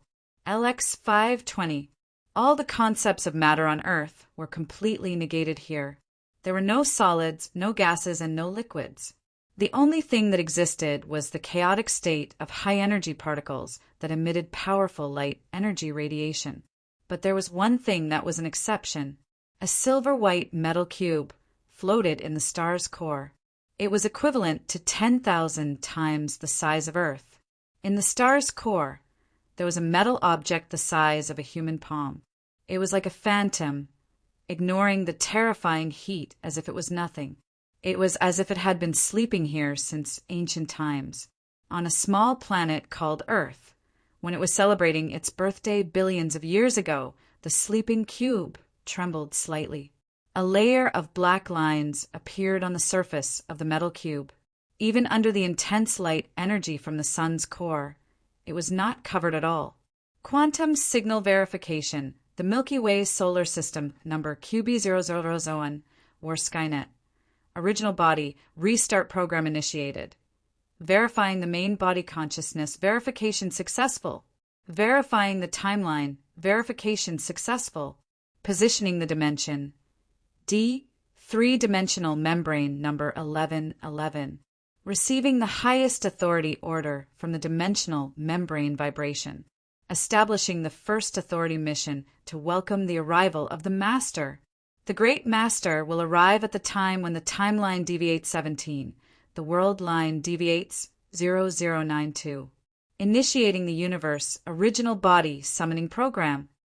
On the metal cube, the black lines that could not be ignored erupted with an obscure fluctuation. Under the structure of the universe's space, it swept across the entire universe. The sun erupted with a violent solar storm that swept across the entire Milky Way. Countless planets in the depths of the Milky Way echoed the same signal. War Skynet received the highest authority order. Centaurus South Gate Star System, Pioneer Base, at the estimated time axis 1726. Earth time 3 months, 15 days, 9 hours, 2 seconds. 20 trillion Skynet split initiating the return program. Starving mutants initiating the return program. The plague virus is returning. Positioning Earth. Death net initiating the awakening program. The metal cube floated up from the depths of the star's core. Wrapped in the solar storm, it rushed toward Earth. A cosmic radiation storm formed by the disturbance was about to arrive above Earth and finally brushed past Earth. Victor, according to research, life on Earth may have been created by a cosmic storm more than 1 billion years ago. In 6 weeks, another solar storm with the same characteristics will pass through Earth's orbit. This is an opportunity for mankind to crack the code of life. Scientist Reed explains his research plan to his college classmate, the billionaire Victor. Although his ex-girlfriend had become this guy's girlfriend, and although this guy was unfriendly and even mocking, he still worked hard to obtain Victor's conditional support with the hope of cracking the human genetic code, benefiting the people of the world, and realizing his dream. 6 weeks later, the spacecraft successfully entered space and arrived at the Victor Corporation's space station. At the same time, the metal cube was less than an hour away from Earth. It was a cosmic storm whose energy had been changed by the cube. To Reed's surprise, The cosmic storm arrived at the space station a few hours earlier than he had expected, and powerful cosmic radiation swept through the entire space station. The cube broke through the outer shell of the space station and was embedded in an inconspicuous place in the inner cabin. The high-energy cosmic radiation brought by the war Skynet had a magical effect on human genes.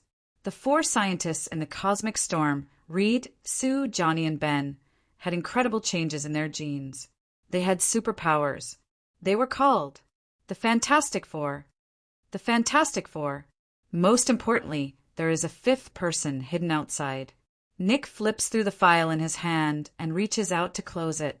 He said to Agent Coulson, "Has it been confirmed that it is the young billionaire Dr. Victor Von Doom?" "Yes, we suspect that he is related to at least 4 abnormal power murders. His ability should be electromagnetic force. We found traces of electric burns on the victims. This is a new supercriminal. However, we currently lack evidence to arrest him. He is very influential in the economic field." Coulson showed Victor's picture on the screen. "What is his code name?" Nick crossed his hands under his chin and stared at Victor's picture. "Dr. Doom, Doomsday." Victor sneered as he stepped on the glass shards. Mr. Fantastic, Reed, was frozen on a chair with liquid nitrogen, and a sharp steel spike was pointed at his head. The electric field controlled the metal to inch closer to Reed. Sue was trying her best to protect Reed with her telekinesis, and the light blue telekinesis energy was gradually penetrated by the steel spike. "Sue, you betrayed me." The metal corroded half of Victor's face, but he hid everything under the silver metal mask. He looked down at Sue. "Who do you think you are? Heroes? Sue, your narrow-mindedness hurts me. We can become gods together, but you shouldn't have stolen it." Victor sneered. "Where is my cube?" Blazing white lightning gathered in his hand like a vortex and was shot out. In front of Sue, the powerful voltage twisted the air in front of her into glowing plasma, and the lightning whipped her body. The violent waves of electricity stirred up the ionized air, and like a physical whip, the powerful electric current wrapped around Sue. The electric current hit her nerves, causing her body to go limp. The electric air sizzled and roasted Sue's skin and flesh. The intense pain and torture caused her body to twitch, unable to resist. Victor retracted the electric current and walked in front of Sue. He stepped on her head and asked, "Can you tell me now?" "Tui." Sue spat on Victor's face. "Coward, don't even think about it." Gently wiping away the saliva at the corner of his eyes, Victor's face exuded a murderous aura.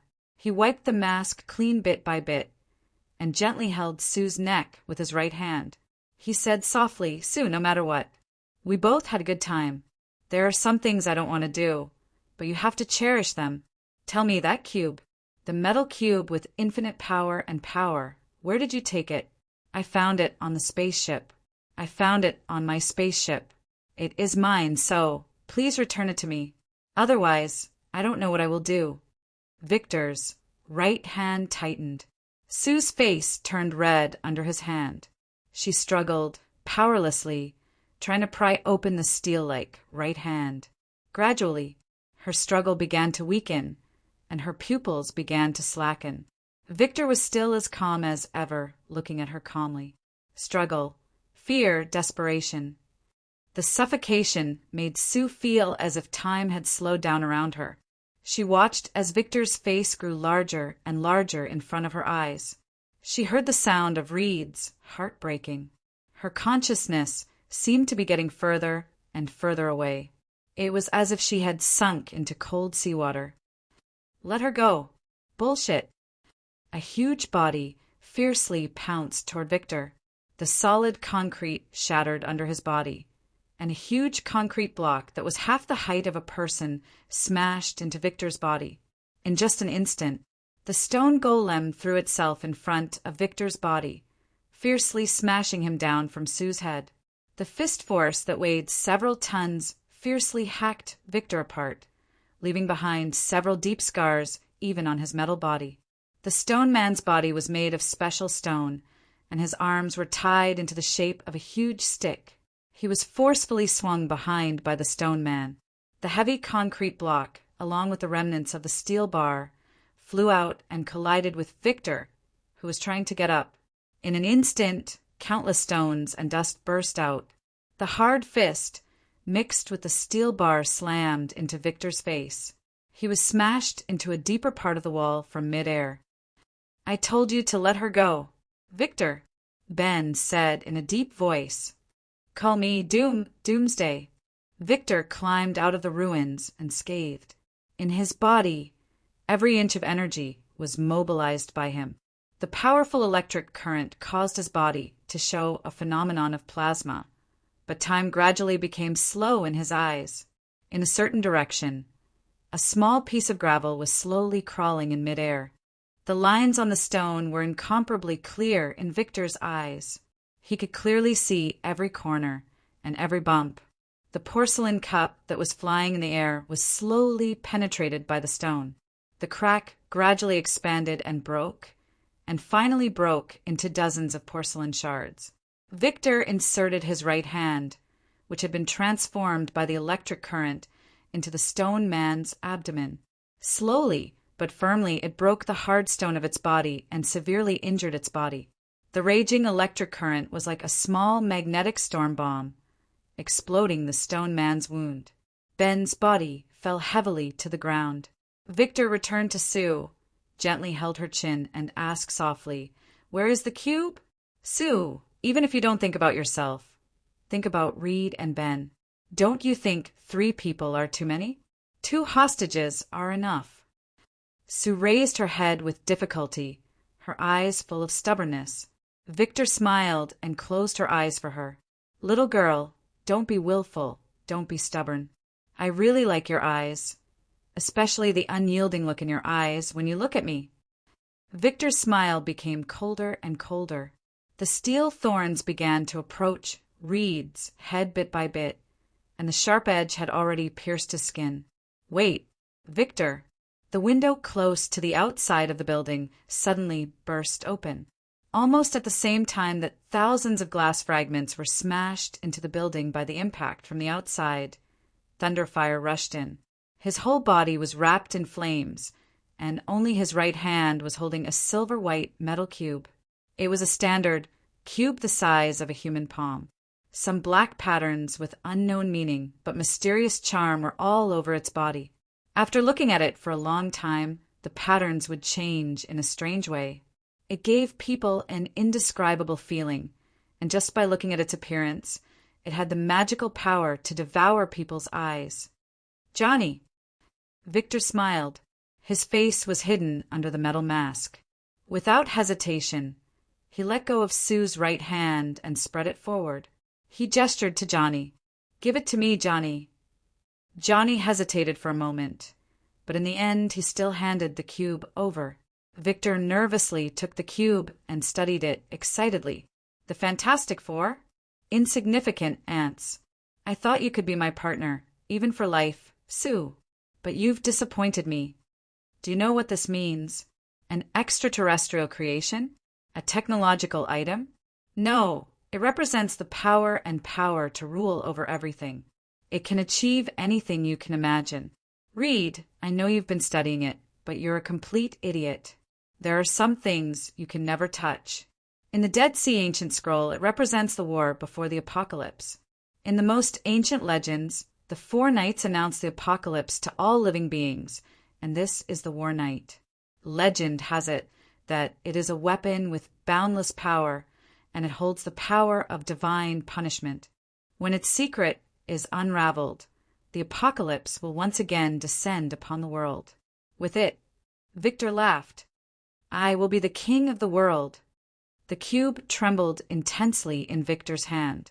2 scratches ran parallel to each side of the cube, and the faint golden scratches divided the cube into a 3 by 3 Rubik's Cube. The Rubik's Cube floated in the air and spun rapidly along its 3 axes. The black patterns quickly arranged and combined, forming countless different patterns. Smaller cubes were added as the Rubik's Cube moved. Soon, the Rubik's Cube began to expand rapidly. The rapidly spinning Rubik's Cube turned from 3 by 3 to 16 by 16, and then it turned every second. In just a breath's time, it had spread to half the room. Countless cubes rapidly changed shape, twisted, combined, and spread. A hand reached out from the door formed by the Rubik's Cube and pressed against Victor's face. "I heard you're called Doom Apocalypse. Who are you?" Victor's body was surrounded by a powerful electric current that could disintegrate matter at the atomic level. He felt an extremely dangerous aura pressed against his forehead, and every cell in his body was screaming crazily. He squeezed out every drop of potential in his body, turning it into a powerful electric current that could disintegrate matter.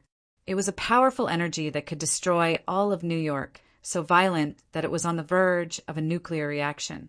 However, under that hand, it was like an illusion. "My former name has been bestowed upon my creation. I'm very interested in your name." The Fantastic Four watched in horror as the metal mask on Victor's face began to soften, deform, and distort. Many unknown mechanical parts deformed from the mask and reassembled into a completely different essence. Throughout the entire process, Victor was like a dead man. The metal of the cube began to converge toward that hand, gradually submerging Victor's mouth and nose. The reassembled mask and the unfolding mechanical torrent of the cube underwent an unimaginable change. The hand gently took off the completely different mask and gently put it on his face. Chen-Ong stepped out from the cube, wearing Victor's mask on his face. "Your name is mine. From now on, I am Dr. Doom." 4,000 words long chapter. There will be another chapter in a while. Chapter 169. What an interesting world. While weakening the microscopic barrier, it's also compatible with magic. Chen-Ong slowly walked out of the cube. Victor collapsed beside him. There was no will to resist in his eyes. The weak microscopic barrier makes it easier for this world to achieve deep technological breakthroughs. In other words, the proliferation of black technology. The compatibility with the laws of magic adds chaos and disorder to this world. What an interesting world. Chen-Ong put Victor's mask on his face. As he walked, Skynet completely unfolded in this world. The golden ring was still on Chen-Ang's left index finger. The darkness around him still converged into a solid robe. It extended down from Chen-Ang's shoulder and finally dragged on the ground. Even with the mask, Chen-Ong still hid his face under the hood. He looked mysterious. The power of the Lord of the Ring silently seeped into Victor's soul. In front of the Lord of the Ring, the weak soul of a mortal was like a corpse on an operating table, allowing Chen-Ong to dissect, analyze, and change it. Chen-Ong deftly separated Victor's soul from his complicated emotions, numerous memories, and the extraordinary power that came from his superpower. Chen-Ong stripped away what he needed from his soul. The fragmented concepts and spirituality came from his emotions, memories, and personality. In the concept of magic, they were equivalent to the core existence of a true name. They were easily separated and controlled by Chen-Ong. "I want your name." Everything in Victor's soul that represented doom was completely separated and taken away in terms of concept and soul. From now on, Dr. Doom said that it would become a glory that belonged to only one person. Victor, on the other hand, was just Victor. He would lose everything that Dr. Doom represented, including memories, abilities, and emotions. From the perspective of magic, signing a true name in the name of Doom with this world meant that Chen-Ong would replace everything that Doom had in this world, including the true name that cast spells. Reed watched as Victor fell helplessly in front of Chen-Ong. He watched as Victor lost a vital part of himself in the hands of Chen-Ong. Although the two were enemies, Reed couldn't help but feel sympathy and indignation. This method of taking away an inseparable part of a person with a flip of the hand was terrifying. In magic, life and lifespan, cause and effect. The ritual was just like the oath, it was a tangible power. However, In a world where magic had been lost, such a scene was enough to make any scientist's worldview collapse. Unfortunately, the 6 of them, including Chin Ong, Victor, and the Fantastic Four, were all top scientists. Excluding Chin Ong, everyone except Victor was shocked on the spot. "I am Dr. Doom." Chin Ong stepped on the expanded version of Skynet and looked down at the city. He saw the familiar traffic and the bright lights. Skynet was infecting the world at a terrifying speed. "I've finally returned to my world. War. The world of famine, plague, and death. Dr. Doom, what exactly are you?"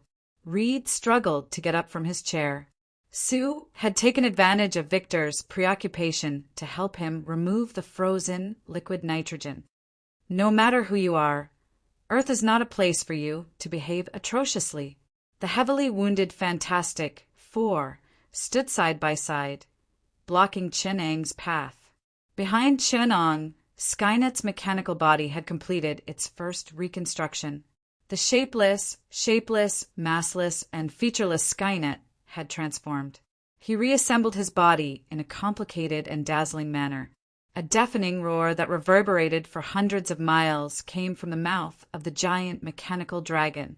There was a loud rumble, accompanied by the sound of concrete shattering. The top of the building was lifted by the strange dragon, revealing the blue sky. The giant mechanical beast, thousands of meters long, was hovering above the building.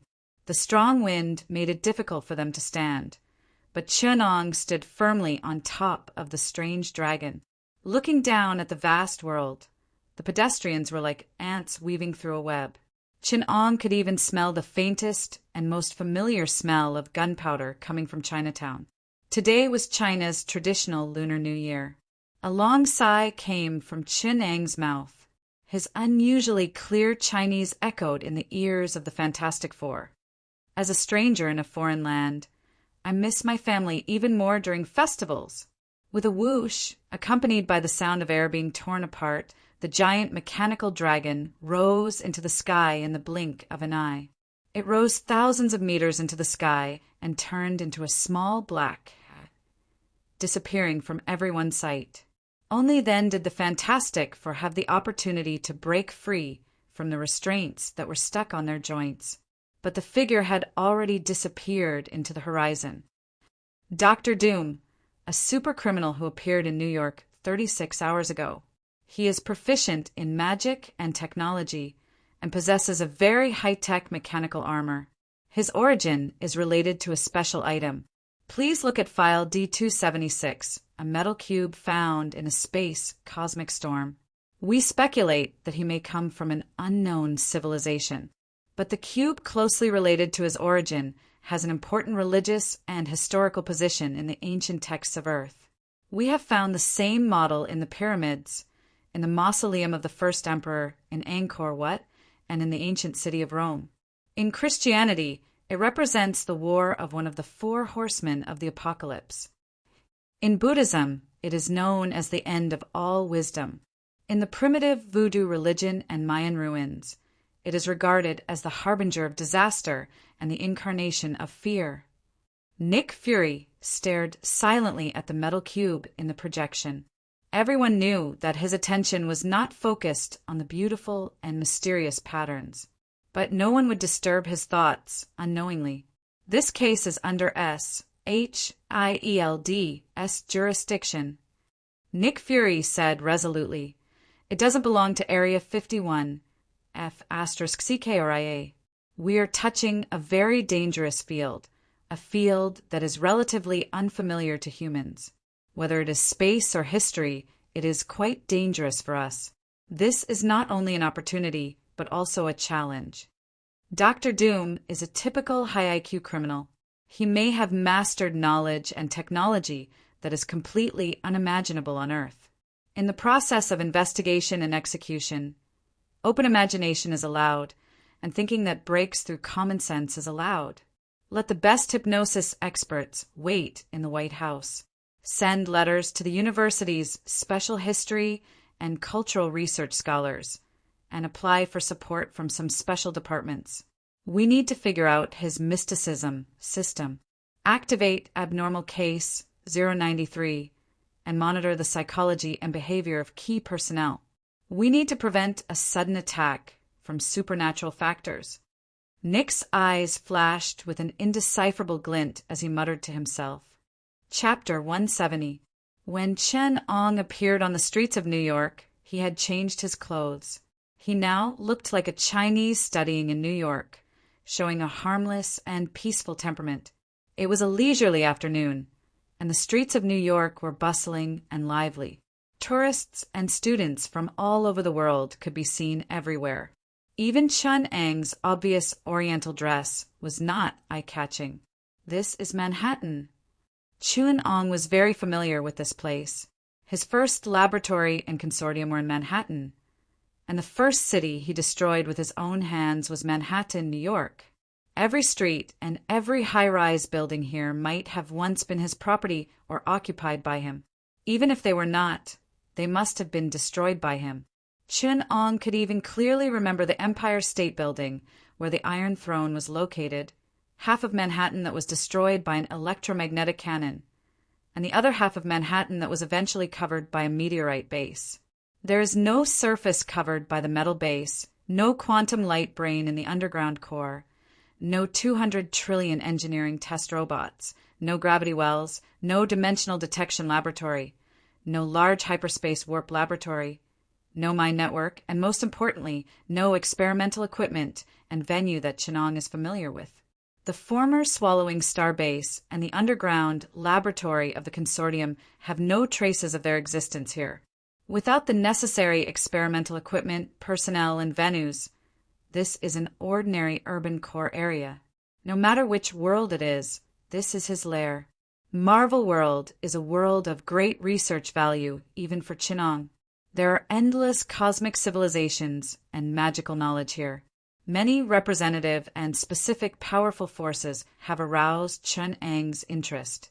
As Chen Ong gradually grew up, the more he pursued the mysteries of the universe and life, the more obsessed he became. The process of pursuing Tao, ultimate, and truth was a journey worth giving everything. The first thing he faced was the problem of a stable base. Any scientific experiment needs a certain place, equipment, and personnel. Iron Man's armor was not made by him with a hammer.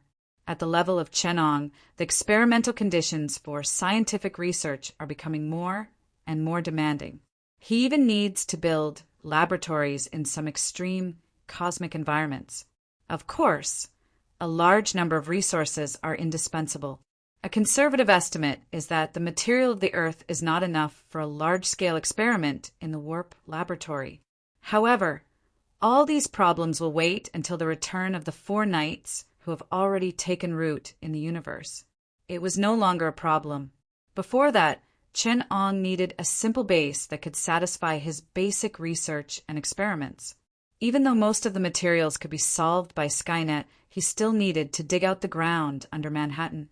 Some of the resources that were unique to Earth could only be solved with the full economic power of a middle-sized developed country. Within a week, establish a consortium 20 times larger than Stark Industries? It seemed like a fairy tale, but as long as Chen Ong needed it, that was not impossible.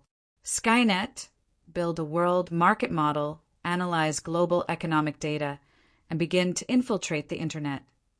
Chen Ong needed the world to maintain stability for the time being, but that did not mean that he would follow the rules.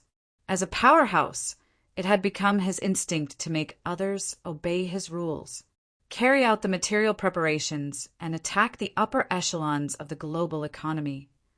Prepare to take control of financial institutions and acquire groups with strong scientific research capabilities and economic strength. Control and eliminate all economic entities and natural persons who try to obstruct the progress of the plan, according to the coefficient of influence: warning, obstruction, control, and elimination. Chen Ong flipped through the massive amount of information sent back by Skynet in the mental network while making adjustments to Skynet's plan. Prepare the Manhattan construction plan. List the organizations and individuals that affect the progress of the plan, and conduct a comprehensive analysis according to the coefficient of influence and anti-controllability.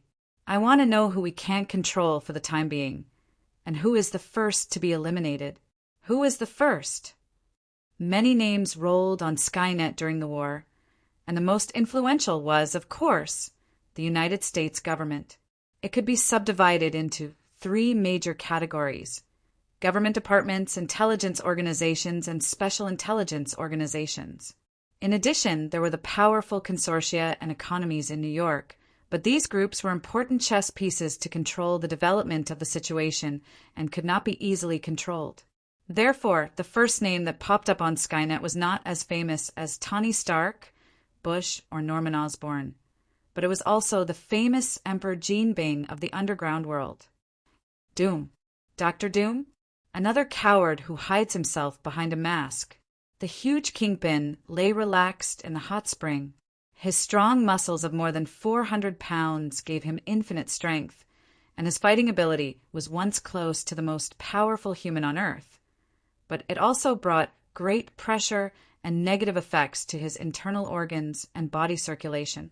Kingpin had a team of more than 200 doctors to solve this problem for him. He often took expensive drugs and technological products.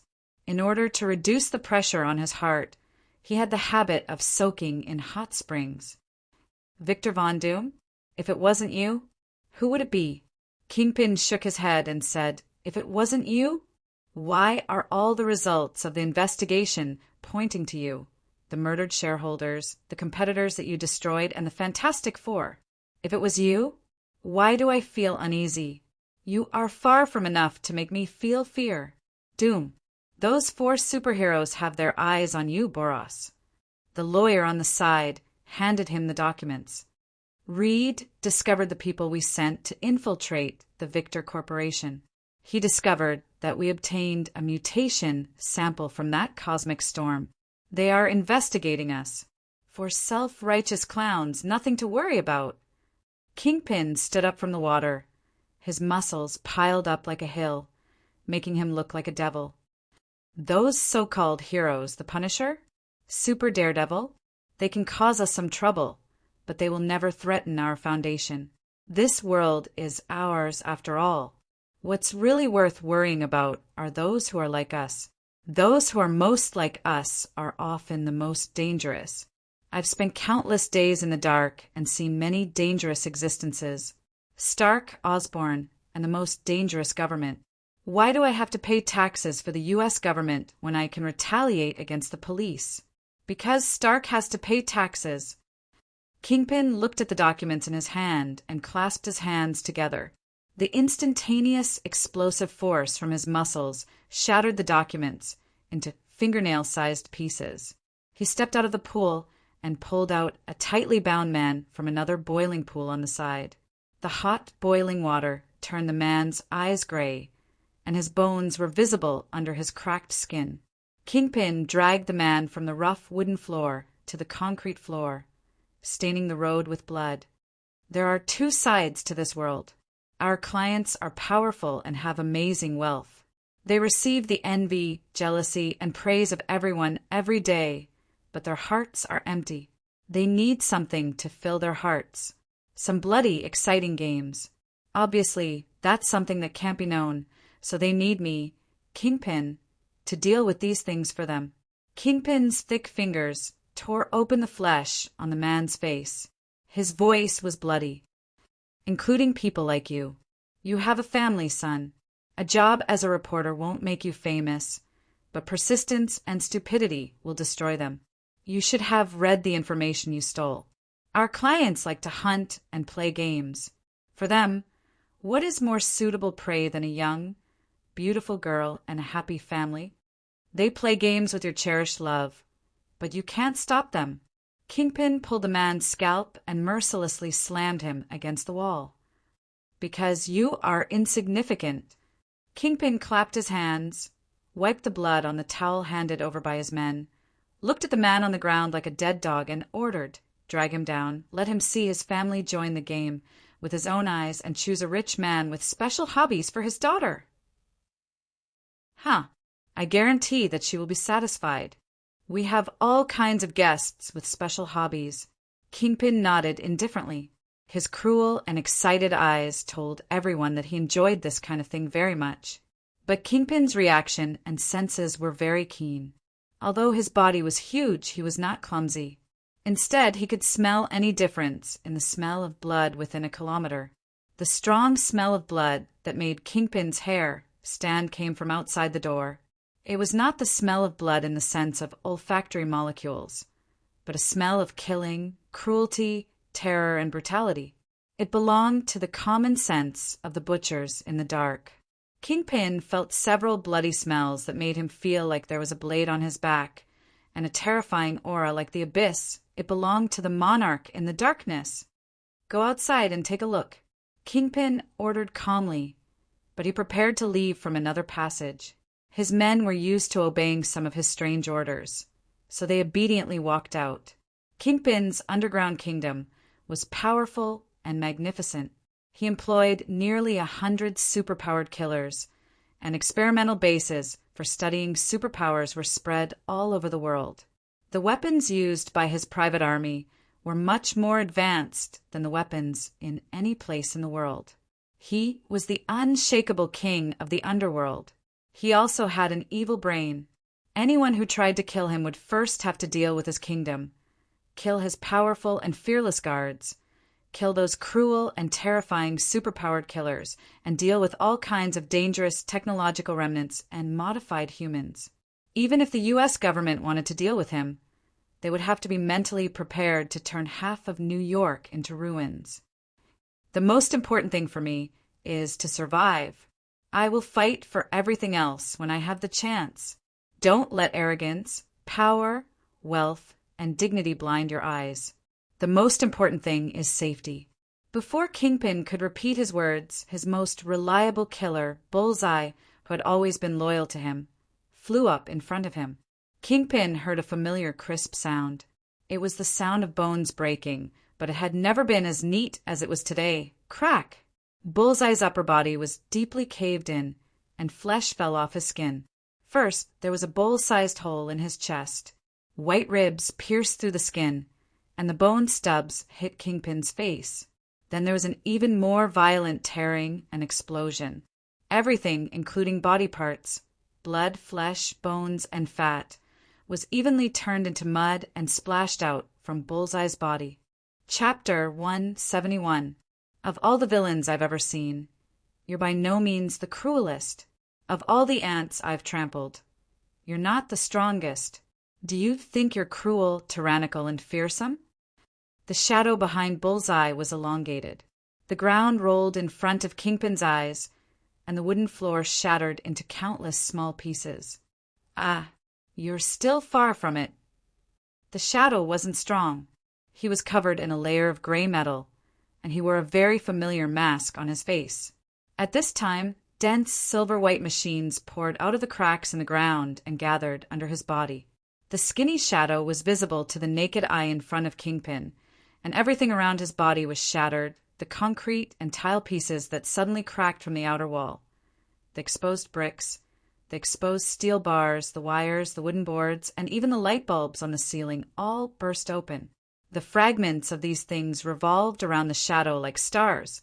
These things hit Kingpin's exposed upper body, and the flesh and blood burst from Kingpin's skin. His skin was broken, and his muscles were peeled off. In just a few words, Kingpin had become a blurry mass of flesh and blood, but he still persisted and put his hands in front of his head. The shadow, like an irresistible god, walked up to him. In Kingpin's heart-wrenching screams, he called out the shadow's name. Dumb! I'm willing to surrender. Dr. Doom. Kingpin struggled to kneel in front of the shadow. I'm willing to be loyal to you and offer my only loyalty and faith. I'll repay you with everything I have. In my kingdom, you'll be the supreme king. In New York, I control the entire criminal empire in the East. I know the name, hobbies, and even the true identity of every supercriminal. I'm famous among them, and I control many powerful villains and thugs. They dare to do anything. I'm also friends with many big shots, and I have something on them. With a single order from you, The entire East will surrender to you." In the air, the voice was still calm and gentle, but in the depths of the tone, there was an indelible smell of blood. Dumb could be called polite, but that kind of deep, bottomless darkness seemed to devour everything. It was as if it could devour all existences. Serenity, nostalgia, lament, and sacrifice. "Kingpin." He dragged his voice. "Thank you for your kindness, but unfortunately, I don't need it." "Ah." Kingpin's wail spread far and wide. Very far away, even in the normal world, thousands of meters away, the inhuman scream could still be heard. It was the most miserable scream of a person. Coming from the mouth of an unyielding person like Kingpin, he must have experienced some fear that would make one's mind collapse. The torture that was enough to destroy him was 100 times crueler than any human could imagine. "You are a good man," the shadow whispered in Kingpin's ear. "Although I'm just a mechanical carrier, I can still use some ancient evil knowledge, some things that you absolutely can't imagine. Do you know demons? That was the knowledge that came from them. Knowledge of the soul, torture, depravity, fear, cruelty, despair. You're a good material, King. You have a high-quality soul and a very malleable body. My main body was once a sovereign of darkness. He ruled the abyss and hell, making all demons and devils fear him as a god. He is proficient in all knowledge that excavates a person's heart and nature. He is good at creating a completely new individual." The Black Shadow's voice was so calm that it was almost cold, making people ignore the cruelty and tyranny that he was carrying out that exceeded the limits of human endurance. However, Gold would not ignore it. He could only howl in a nightmarish manner. He could only use nightmarish wails to express his feelings. Chun Ang's mechanical carrier had already disappeared, and in its place were countless moving objects in the air. There were metal, machinery, and shattered ruins. There were steel pipes, iron pieces, rivets, stones, broken porcelain, and all kinds of other messy objects. In Kingpin's underground base, everything that could move was moving, and everything that could not move was broken into moving fragments, flying all over the sky. The only thing that didn't change was a lump of mud called Kingpin. Blood vessels, nerves, everything was mutating and growing. On Kingpin's bloody body, thick blood vessels protruded out of the body and waved like tentacles. The corpses of the guards and psychics who died in the underground base were dissolved by the tentacles, and the separated flesh and blood were added to the lump of flesh and blood, becoming nutrients for its growth. Chun Ang's mechanical clone had already turned into the flying ruins in the air, leaving only the iconic mask floating in the air, as if a face was watching all this. The matter of the base was being broken and reorganized. They were shattered into the smallest state, and then they were copied by the mechanical structure in the air, used and reorganized into the shape Chun Ang needed. Then, like a miracle, they were reassembled in the original site of the underground base. The micro-robots, which appeared as concrete, grew load-bearing pillars at the key points of the structure. The high-strength porcelain shell robots turned into tiles and spread on the ground. The wooden micro-robots reorganized into exquisite and novel furniture. And the metal robots carefully formed some cutting-edge equipment and weapons. An underground base appeared out of thin air at the original site of Kingpin's base, and Kingpin himself became a large lump of flesh and blood, controlled in the core of the laboratory. A steady stream of Skynet robots emerged from the depths of the Earth, and a huge energy core and quantum brain were gradually perfected. The base was expanding silently, with Kingpin's territory as the core, down to the high-density magma 5,000 meters deep, up to the underground sewer of New York. A huge monster was taking shape. The core brain of the base flashed with a light blue light, and a group of information was sent to Chun Ang's desk at the fastest speed. The first experimental material is in place. The original body is Kingpin, the holder of the limit of the human body, and the soul is excellent. Because of his heinous crimes and insane behavior, he is favored by the evil origin force. The soul has shown signs of semi-demonization. In extreme pain and torture, the soul becomes more and more excellent. It is a very high-quality experimental material for demonology and black magic. There are already 126 reversible experiments ready to be carried out, which will be of great help to the study of demons and devils, as well as the cracking of black magic. Skynet requests to arrange for 8 more reliable, irreversible experiments to be carried out on Kingpin. This will be of great significance to the study of the soul, demonology, chaos, abyssal and black magic analysis. Experiment approved. Send out combat squads to capture supercriminals as experimental materials. Under the curtain of night in New York City, some young girls appeared on the streets with blank faces, and some well-dressed teenagers. Young people, middle-aged people, and old people looked around in confusion. They felt that they had lost some memories that they didn't want to recall. They followed the memories and returned to those, a home without any relatives. Chun Eng's mechanical clone, with Dum's mask as the core, reassembled at the top of the Empire State Building. A large number of materials and videos about the rich and officials that Kingpin had were sent to him. The materials that hit the darkest side of human nature were placed in front of him. On the dark side of this world, humans unscrupulously released the darkness and cruelty in their hearts. They released the demons in their hearts in the most vicious way they could think of, and they proved their power to kill in front of the weak. Even if one ignored the material that could make people hate the world, just from those cold words alone, one could feel the chilling terror. There was no extraordinary power. There was no blessing of darkness, no demonic aura.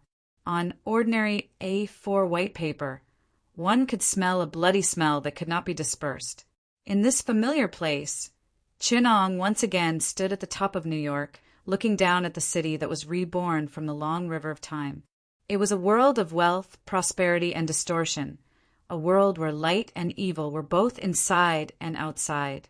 Skynet unfolded in the void, and a grand flow of information unfolded the world in front of Chinong. A Lonely Sigh. Chapter 172. We're in big trouble. Nick Fury's face had never been so livid. His brows were furrowed, and a murderous aura overflowed. On the table in front of him, a document with a top-secret warning written in bright red letters was pressed down on the table. There haven't been many reports of vicious cases in the news these days. It seems that everything is safe and the world is at peace. It seems that even superheroes and supercriminals don't come out to cause trouble. But in fact, we've been pushed to the edge. Nick Fury handed the document to Coulson. I can only trust you now. Coulson flipped open the document and saw a line of bold, blood-red words. The target is codenamed Doom, or Dr. Doom. He first appeared in the duel between the suspect Victor Von Doom, Appendix 2, 3, and the Fantastic Four, Appendix 1, 7, and was summoned by the Special Item War Rubik's Cube, Appendix 1, 2. The target, Dr. Doom, has an extremely powerful supernatural ability.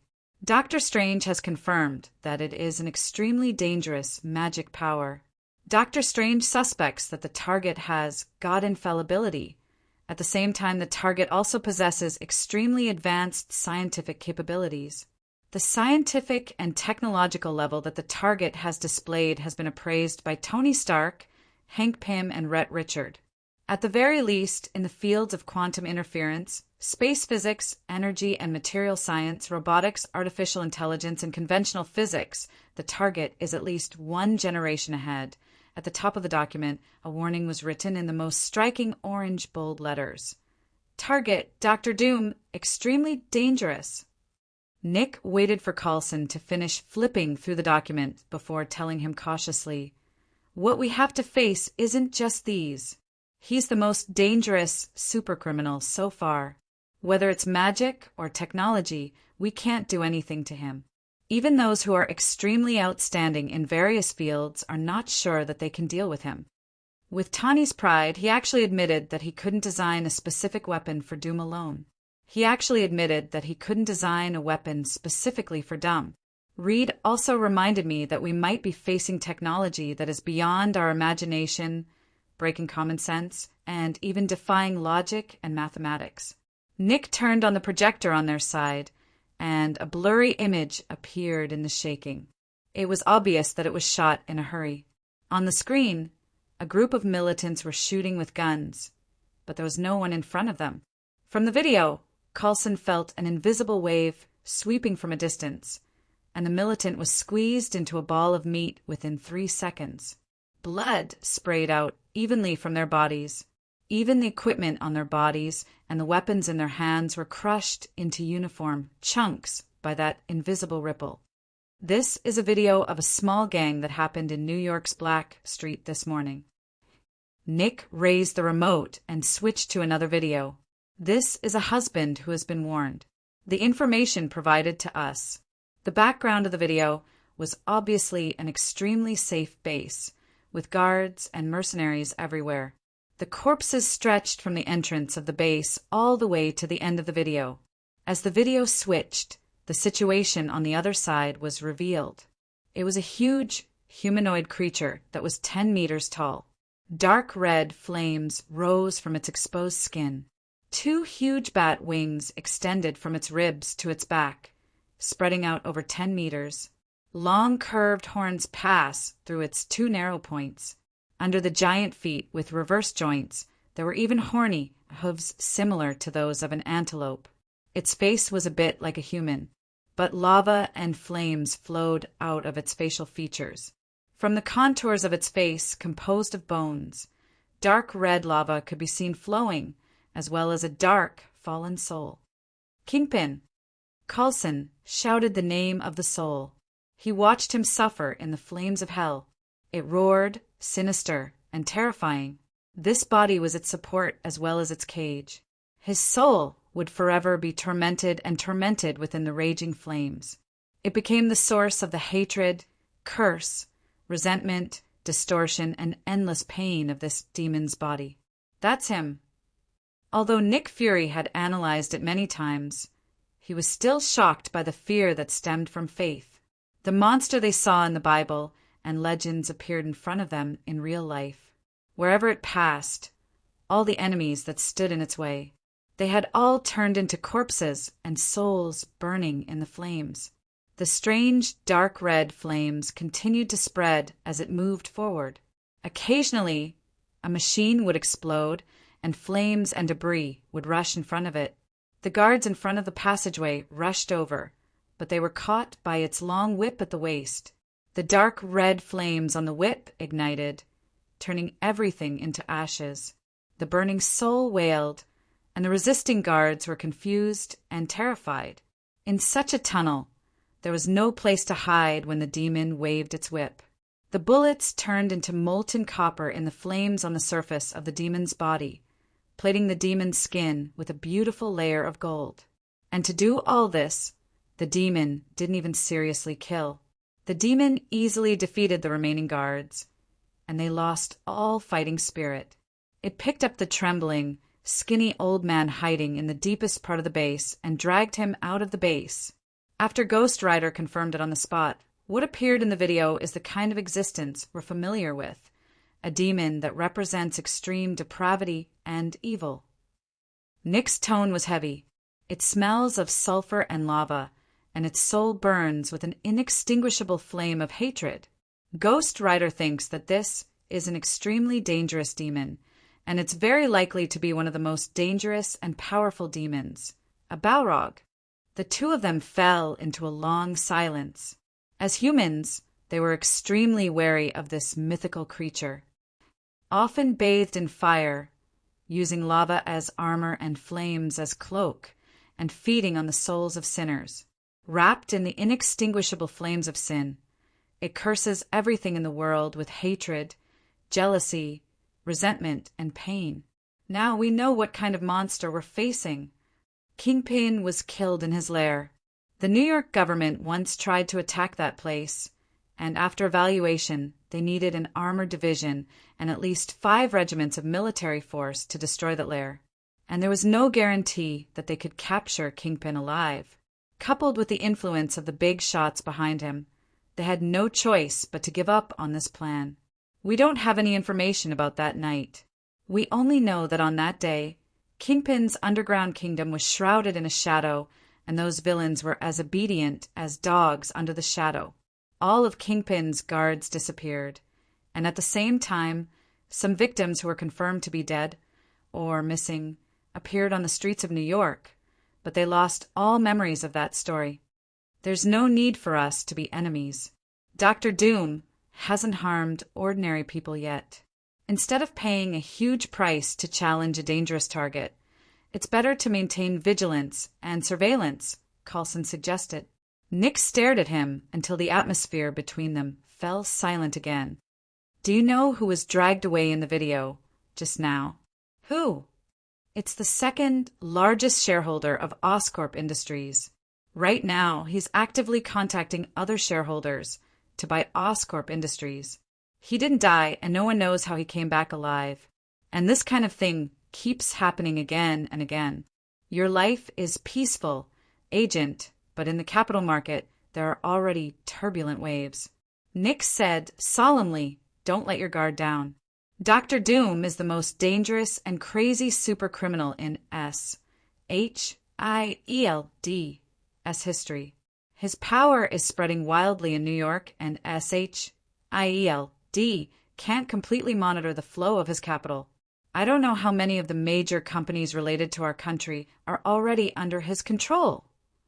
And how many are under his control? We need a group of heroes, because no one is a match for a solo superhero. We need to unite, and together with our friends who support us, control Doom's evil intentions. Under Manhattan, the underground tunnels connected to an enormous underground city. In the world of lava and fire, countless materials from the core of the planet were fished out and turned into simple substances that could be replenished at any time under the processing of Skynet. In the busy underground world, there was endless loneliness. In the core laboratory, Chen Ong stopped the experiment in his hand, shook his head, and whispered, "It's coming." Skynet was like a giant spider, and the extremely tiny robots it created were like a spider web, spreading all over the world. A huge amount of information was collected by the robots, gathering into a vast and unparalleled information torrent for Chen Ong to view and monitor. To be continued. Chapter 173. Tony Stark found something extraordinary in his lab. As a top scientist and technological genius, few things can bother him like this. He was young, rich, and talented. He was confident that there was nothing in the world that could baffle him. Until today, he found a special trace in JARVIS's code. If it weren't for his strong intuition, anyone would have ignored the extremely subtle trace. JARVIS, you're sick. Tony supported his forehead with his hand and looked at the row of pale, golden code data projected in front of him. He no longer had his usual lascivious look on his face. I realize that perhaps I have really underestimated the people of the world. A very aggressive intelligence. JARVIS, you should be glad that this is just a tentacle that controls the network, just like a spider entrenched in its territory. It is the spider on the internet. Tony Stark quickly checked JARVIS's intelligent code. Fortunately, it's just a tentacle. The prototype of this intelligent virus should be infection and infiltration. If the main body of that intelligent program comes here, then I have to delete you, JARVIS. Let me check. Where are you hiding? Tony Stark seemed to have met a beauty that made his blood boil, and he operated on the supercomputer in high spirits. Stark Industries' intelligent computer is definitely the most advanced in the entire United States. The computing speed of the light brain that has broken through the photon barrier is at least 5 years ahead of the entire world. This is also one of the most important pillars of Stark Industries. It was designed by Tony, Stark's father, Howard Stark, and a miracle completed by Stark Jr., but the only problem is that this time its target is Skynet. Chun-Ang's consciousness directly controls Skynet. Chun-Ong, who got rid of the shackles of the body after the divine change, sublimated himself into a higher concept, and his consciousness therefore showed a more complex existence. What humans can recognize is only a part of him. Chun-Ang's final consciousness is a three-dimensional and complete way of existence. Anyone who tried to pry into the existence of his personality could only see the surface of humanity, just like intelligent life in a two-dimensional world trying to pry into the existence of a higher dimension. They could recognize a distorted appearance, but they were not on the same level. This kind of recognition would always be incomplete. Although it was only his consciousness that descended into this world, it was no longer important to Chun-Ong whether he had a body or not. He could control Skynet at any time, and as long as he knew its form, he could become any form of life. Of course, that was only limited to the material world. Skynet had yet to break through the physical barrier. Tani searched for traces of Skynet in the world of the Internet. In a world of protocols, data, and rules, power is the strongest hacker. Stark Industries happens to be one of the international Internet service providers. It can be said that the architecture and protocols of the Internet are determined by them. All the firewalls are open to him. All the data that is confidential to users is at his disposal, and he can access the backdoor and loopholes of the data protocol at will, and even touch the forbidden areas of the law. Tani believes that there is no more powerful hacker in the world than him. With the help of JARVIS and the supercomputer, he can quickly find that guy. Are you looking for me? The light screen projected in front of Stark suddenly turned black, and in the center, these three words flashed. Tani's face was black, and he pretended to be calm, trying to forget the shame of being played. Although it's hard to believe, I have to admit that you surprised me. In the eyes of the ignorant, the Internet is a magical thing. It seems to be like a world. Of course, we all know that this is impossible. The Internet is a man-made technological object that can be understood, learned, and controlled. In the eyes of people who don't understand the Internet, data and networking are like magic and hackers are magicians. But not in my eyes. Hackers are just low-level technical workers who can't violate the fundamental laws of the Internet. Tani said with certainty. Now, tell me, what did you do to control all this and break the basic laws of the Internet to come in front of me? Did you invade my home? Or did you leave a backdoor in the supercomputer of Stark Industries? There was silence on the screen. Tani sneered and pulled his hand out of his trouser pocket. It was a small silver remote control.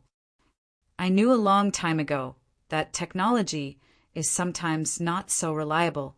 Tani firmly pressed the button. In the most critical places of the villa, the data cable and the power supply were suddenly physically disconnected. It was a closed system and high technology was sometimes dangerous, so it was important to leave restrictions. No matter how powerful a hacker is, there is no way to break the network cable. Physical interruption is almost the nemesis of all Internet control. Looking at the black screen in front of him, Tani. Stark shook his head gloomily. This time, can you climb out of the screen? After saying this, Stark laughed at himself. But as the screen lit up again, the laughter turned into panic. The projected light screen was suspended in front of Stark, and a line of text was slowly typed out. You have great potential, but as a researcher, you have not yet grown up. Nice to meet you. I am Skynet. I expected it. Okay, I admit I lost. Tani raised his hands helplessly. I don't know if you can hear me on the screen. If you can't hear me, just pretend I didn't say it before. Yes, you have proved yourself. Now you can go around and say that you have defeated Tani. Stark, while he is not paying attention, the cursor on the screen flickered twice and the text continued. This is not a defeat, but an invitation. My master thinks that the world can become more exciting, so he made an invitation. Every excellent seed needs the right soil, and this invitation is the soil for those seeds to grow. Should I be honored by this? Stark spread his hands. Yes. How can you be so sure of it? Only I. Stark raised his index finger and pointed at the screen, then suddenly put it down in frustration. Competing with an intelligent program, I am also. He shook his head, expressing his low mood. In my data, you're one of the top researchers. Your research is accurate, stable, and full of imagination and creativity. There are not many people who can achieve great achievements in theoretical science and practical technology at the same time. You are the youngest one, but you seem to be wasting your talent in a life of debauchery. How I live is my own business. Tani did not comment. Chapter 174. Skynet, even if Skynet did not exert its full strength, is a very terrible existence. During this time, SHIELD has received more complaints than in the past year, and they are all existences they can't afford to offend. The American system determined that it must open its doors to the operation of capital. The capital trust and operation system, represented by banks and securities companies, together with the country's system and laws, formed a complicated game of rules. It was a game of capital, a game of power, complex contracts and contracts, complex financial rules, and countless accounting and law firms. It ensures that any accounting group with less than 80 people can't figure out the ins and outs of finance, and that lawyers with an IQ below 180 can't figure out this system. This is the stage of capital, elites and lawyers, cross-shareholdings, legal entities and offshore companies, trust funds, and securities companies, though behind the capital was like an invisible hand controlling the entire economic system through all of these. The control power of these large and small funds and investment companies is always gathered in the hands of a few families in a dazzling shareholding and contract. Oscorp's owner is Norman Osborn, and the chairman of Stark Industries is Tony Stark. But who knows who the people who threatened to step down to force Norman to transform into the Green Goblin and warn Stark not to give up the arms sale. Thanks to the Office Information System, Chun-Ong knows. He knew the network of capital that was hidden under complicated contracts and commissions. From banks to securities companies, from investments to shares, all the files and data that were on file and not on file were under the control of Skynet. Chun-Ong knows those complex and headache-inducing relationships, like the back of his hand. How can anyone figure this out? According to countless of the most complex laws and contracts, capital markets across the world. It took all the time since the birth of human finance to interweave a system that even the most powerful team of lawyers and accountants can't figure out. They should be safely in the hands of those who make the rules and referees of the game. What controls it? What controls office information and creates legal persons and companies all over the world? What takes away capital from their hands, little by little according to those dazzling laws and contracts with cumbersome and complex procedures? Pentagon, to the Skynet Battle Command, the Spider Project Battle Center. According to the latest data, the mysterious Skynet of the Internet and information data has directly controlled more than 200 funds. This is only the part of the evidence we have.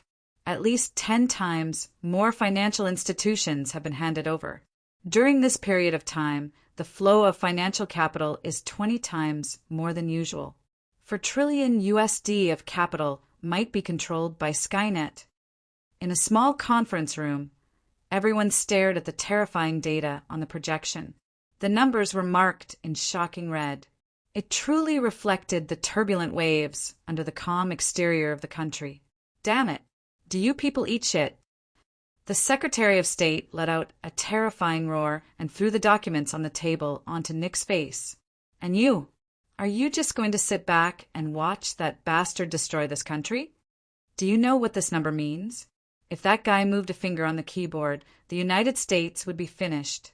We will face an economic crisis 100 times more terrible than the Great Depression. The entire country's financial order will be beaten back to 20 years ago. Don't care about those clowns in tights. What can those clowns in masks and tights do? Robbery, violent crime will be cleaned up by the police. What else can they do other than add to the chaos? I don't care how much pressure you are under. Now I just want the results. We tried, but most financial institutions and banks refuse to provide us with information. They have a whole team of lawyers. The head of the white-collar crime investigation department explained with a pale face. The Secretary of State stared at him until he lowered his head in fear. So I brought you support. This year's scheduled Nobel Prize in Economics, the pioneer of the Internet, big data, economic model theory, mathematician, economist Dr. Chin. Dr. Chin is a government-funded economist. He has high prestige in the economics community. He is also an authority on the integration of Skynet data economy. The Secretary of State opened the door and invited Chin-ong to walk in. Chin-ong looked a little older, at least 40 years old, but he looked gentle and refined. Although he had an elegant temperament and was dressed exquisitely, the characteristics of Asian were still very obvious. Asian? Some people secretly questioned, but the Secretary of State immediately stared back. Skynet is a concept. We don't really understand it. Chin-ong stood on the stage and explained to the people below. It is difficult for anyone to say what Skynet is. Is it an internet virus or is it another higher-level information exchange system? You often think of it as an intelligent life, but this is an abstract concept that does not involve the essence and core. I am invited by the Secretary of State to help you analyze and plan according to the characteristics of Skynet. First of all, in economic big data, the concept of Skynet is a cloud computing logic body. You can imagine that it is a logic life body that can complete any data calculation and analysis with endless computing power. In theory, it can do anything that mathematics can do. Therefore, after controlling 7% of the interference capital, it can completely control the economic operation of this country. Although what you said seems to make sense, I have to interrupt. Nick Fury shook his head and said, "The foundation of this world is people. No matter how powerful Skynet is, it still exists in an illusory world. As long as it controls people, it is not invincible. Now it can use a virtual identity on the internet to remotely control lawyers and accountants to carry out some procedures for it. But as long as we target this and introduce some restrictive measures, it will be helpless." Nick Fury looked straight into Chin-ong's eyes and said firmly, "Our focus should be on people, the person behind the scenes who controls Skynet." I don't know why Dr. Chin diverted our attention from him, but I am sure that the person behind the scenes, Dr. Apocalypse, is the key to everything. If we get rid of him, Skynet will lose the ability to interfere with the real world, and its influence will be trapped in the virtual world. That way, the situation of the country's economy being controlled won't happen. I don't agree with you. Chin-ong did not care about Nick's threat. He acted as if he did not hear Nick's accusation. With all due respect, without enough information, targeting a scientist who created Skynet is an absolutely dangerous and reckless thing to do. A little carelessness will bring about irreversible consequences. So you still want to promote your theory of technological breakthrough? Nick raised his hand and gestured. Concentrate the scientific research power to make a breakthrough in Skynet technology to achieve the goal of counterattack and control? Your Ultron plan is indeed bold, using Skynet to achieve the goal of technological upgrading. It is very bold and very smart, but scientific progress is not in our hands. Technological breakthroughs rely on God's favor. It does not mean that scientists like Tony Stark, Pym, and Reed can achieve decisive results together. Nick Fury convinced everyone. Dr. Apocalypse is the core of the problem. What we need to do now is not to fear the possible crisis and consequences, but to prevent the damage that has already been done from expanding.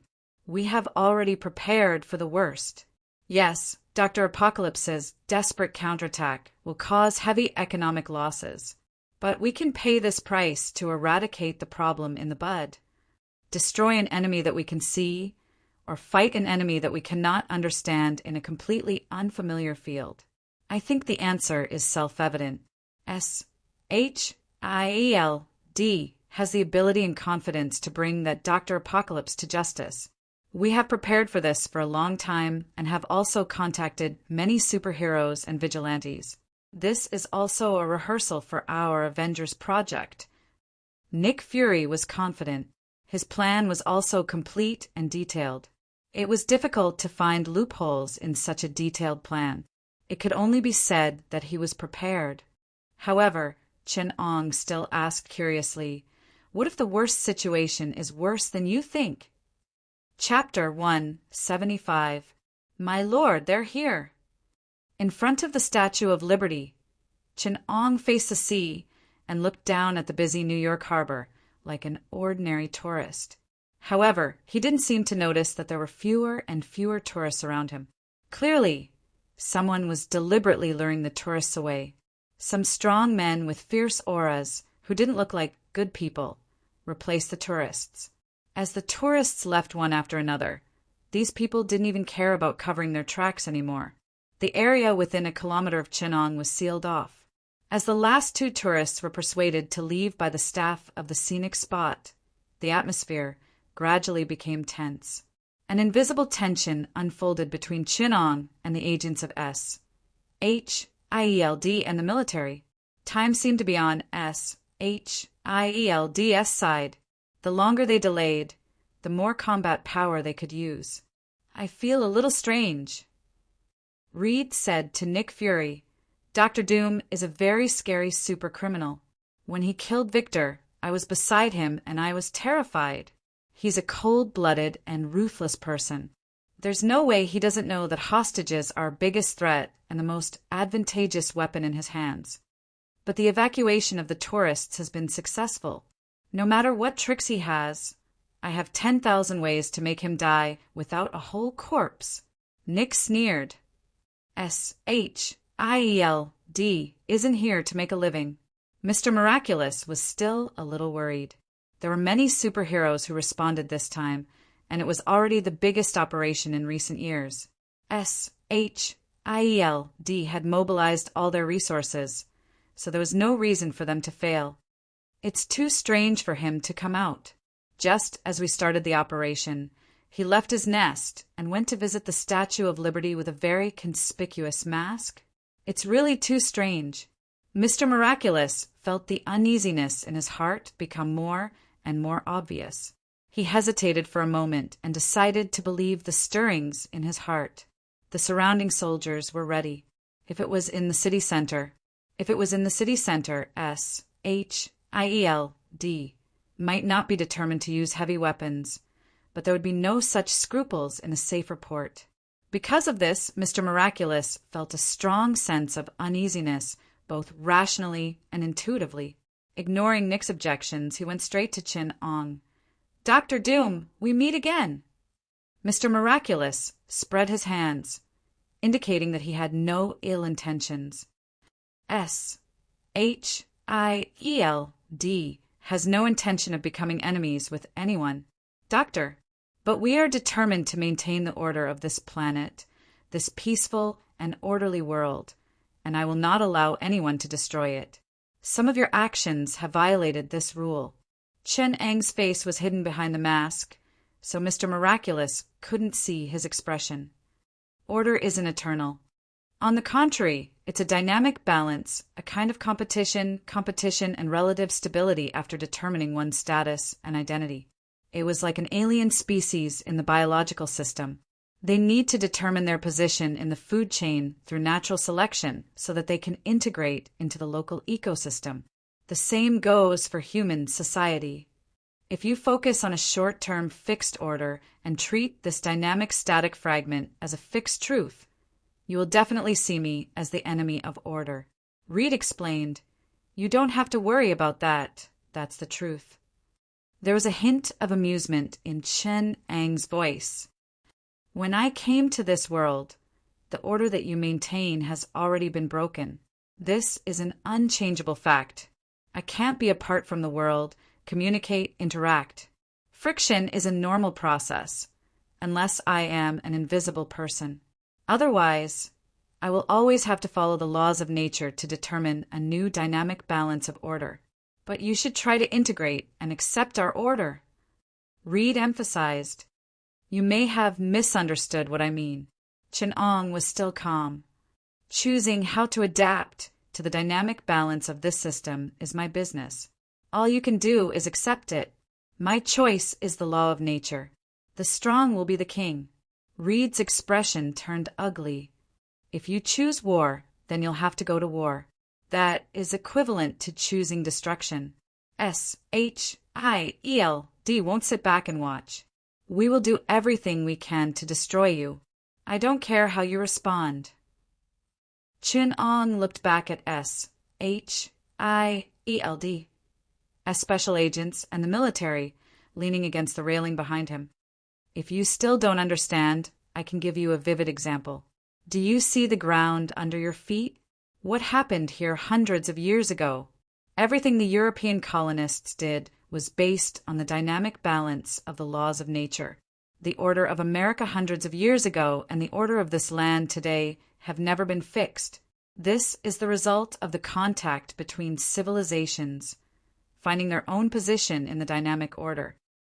Reed clenched his hands tightly. His heart sank deeper and deeper, and the suffocating sense of crisis became heavier and heavier. The sea of New York Harbor was also getting calmer. This was obviously abnormal for a prosperous port that never slept. Even Chin-Ong was a little surprised that the arrogant American government was actually willing to bear such great pressure and stop the operation of the port. The buzzing sound of electric current was extremely obvious in the silent sound of the waves. Chin-Ong could already see some tiny electric lights jumping between the iron railing and other conductors. This kind of disorderly and extremely chaotic current frequency was enough to short-circuit any electronic product. Chin-Ong was no stranger to this kind of reaction. Electromagnetic pulse, directed energy weapons, dozens of white phosphorus incendiary bombs fell from the sky. The hellish weapons dropped by fighter jets from several kilometers high in the sky left hundreds of brilliant trails in the air. It was a high-temperature white flame that was thousands of degrees Celsius, falling from the sky like a meteor shower. An orange-yellow trail flew over from afar. At a low altitude, a scorching heat wave and vibration could be felt. Almost in an instant, hundreds of white phosphorus incendiary bombs were gathered together by the orange-yellow man on fire. The blazing flame distorted the air, like another more dazzling sun in the sky. At that moment, the thunderbolt flame swooped down from the sky. Tens of thousands of poisonous, white phosphorus flames wrapped around him like 10,000 stars. The air around Chin-Ong was directly hit by the shock wave and exploded with a loud bang. The powerful shock wave hit Chin-Ong, and the sky seemed to have turned into a swamp that pressed down on him. The mud was sticky under the heavy pressure. Stupid! Chin-Ong was not affected by the air resistance. He just stretched out his right hand and pressed on the somewhat condensed air in front of him. The silk-like gravitational force was like a flexible palm, passing through his right hand through the wrinkled void and transferring power to the front of the thunderbolt. The hand touched and clenched, and the heavy and thick cloth that was like a curtain was torn from the middle. The invisible air was torn open by this huge force. It could be seen with the naked eye that the blazing white flame in the air seemed to have been sucked dry of the air in the center. It suddenly exploded from the center, as if a huge red flower was ignited in an instant. The thunderbolt screamed as it was hit by the void that was torn by the gravitational force. The controlling force that was evenly distributed on the particles instantly tore his flame body apart, causing him to fall head first. Chin-Ong twirled the seemingly substantial field line in his finger. It was as if in the void, the dimensional line that represented gravity had been stirred, causing the friction of the matter several kilometers around him to increase by a tiny bit. The constituent molecules of the matter were slightly rubbing against each other in this gravitational wave. Dozens of fighters on high alert lost control at the same time. The friction coefficient of the key parts on the fighter jet had a slight change that could not be detected. Human cutting-edge weapons hit New York Harbor without fighting back, and several fighters fell between Chinong and S.H.I.E.L.D.'s combat forces. The parts broke into thousands of pieces and collided with each other on the ground, creating countless sparks and eventually igniting the fuel tank. Chinong was very close to the fighter. He felt the sparks in front of him and pressed down with his right palm. He didn't care about such an explosion. The flames of the explosion burst out, and then the vector was distorted by the strong gravitational force and spewed out in the opposite direction. The torrent of flames suddenly produced a rippled vibration, mixed with deadly debris, and rushed to the opposite S.H.I.E.L.D. agent. "Get down!" Coulson threw Nick down cleanly, and the flying steel brushed past them. The two slid a few meters away on the ground and hid behind a solid bunker. Coulson struggled to get up on one knee. His left hand was cut from his shoulder to his elbow, and his back was cut by titanium alloy parts. At this time, it was already bloody. The stone man knocked away the Statue of Liberty and fell heavily to the ground from several floors high. His body, which was as hard as a diamond, was torn open by gravity through his waist and abdomen. The hard concrete ground on the ground exploded violently, and the concrete mixed with steel fragments was thrown up from the ground like bullets. The torrent of mud broke through this layer of obstruction and poured out. It was like the sky and the earth were turned upside down. Everyone's soles became the top of their heads, and the mud under their feet poured down like a waterfall. Limited to 1 kilometer around Chanang's body, the sky and the earth were turned upside down. The gravitational force that originally bound the material soil was turned into a repulsive and centrifugal force. Hundreds of millions of tons of huge mud wrapped everything on it and poured up like a huge mud pillar rushing out of the ground. Tall buildings shattered and the army collapsed. At this moment, Chinong was suddenly silent around him. Only the sound of the mudslide rushing into the sky could be heard. It floated higher and higher, higher and higher, until it reached a height of hundreds of meters, so that the entire New York City could see the huge torrent of mud rising into the sky. With a slight press of Chinang's right hand, it poured on the ground. Chapter 176. Chinong stood on the Statue of Liberty and looked down at the ruins. From the New York harbor to the Hudson River, broken concrete and tumbling earth formed a wasteland. Broken rocks, messy steel, and corpses dotted the wasteland.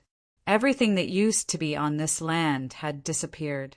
The army, the agents, the bunkers, and the buildings that were buried under billions of tons of soil and were sucked into the millstone made of concrete and rock.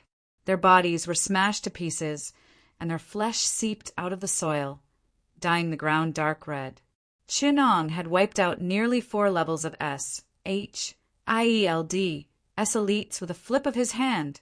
Many outstanding agents and soldiers had fought with the hope of victory, but all they received was death. Chinong stood above freedom and trampled on honor and faith. Around him, death and despair were everywhere. A suffocating sadness pervaded the entire battlefield. Although there was only one target, this conflict had already surpassed the scope of crime or attack. It had become a war between a man and a country. On the other side, around the battlefield, the New Yorkers who saw this war felt a violent shock. The Pentagon, which was monitoring this place through satellites and electronic equipment, was also deathly silent. When the pillar of soil soared into the sky, all of New York saw it, and when it landed, the entire city felt it. A large stone hand lifted up the huge concrete slab buried above his head. The stone golem used its body to protect Sue as it crawled back to the surface. Mr. Miracle came out from the other side, and Thunderflame also flew back. Seeing this bitter battlefield, he suddenly became speechless. "Oh my God!" Sue covered his mouth. "Did you call me?" Chinong floated in front of them. "What did we do? What did you do?" "Mr. Miraculous," Reed looked around in fear. He asked in a trembling voice, "Look at what you've done. Is this what you want?" "Yes," Chinong replied calmly. "Perhaps you think I'm a butcher, but from my point of view, this isn't something difficult to accept. Is life worthy of respect? Of course it is, but for me, life doesn't represent the survival of the body, but a more fundamental manifestation. Death is merely the cycle of life. There is no need to cover up the hypocrisy and darkness. They are only embarking on a journey of life. But you killed them, Reed said angrily. You killed thousands of soldiers who had loved ones and children. You personally destroyed the happiness of thousands of families. I'm sorry, but does it have any special meaning to me? Chin-Ong tilted his head and asked. He manipulated gravity to push away the pile of dirt beside him, revealing a young face. In nature, trees grow and wither with each passing year. Would you be upset because you plucked a flower early? Next season it will grow again. Life is the same. The young corpse buried in the soil suddenly coughed violently. He struggled out of the ground and looked at everything in front of him blankly. When he saw Chun-Ang's iconic mask, he raised the automatic rifle in his hand in surprise. Does time have any meaning? Chin-Ong shook his head. No.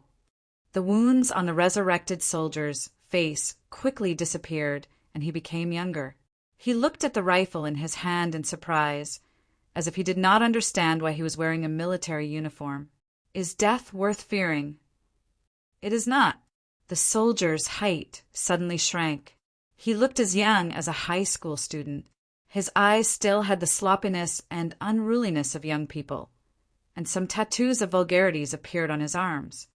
If the truth of the world is revealed to you, you will find that life is like a small segment on a timeline.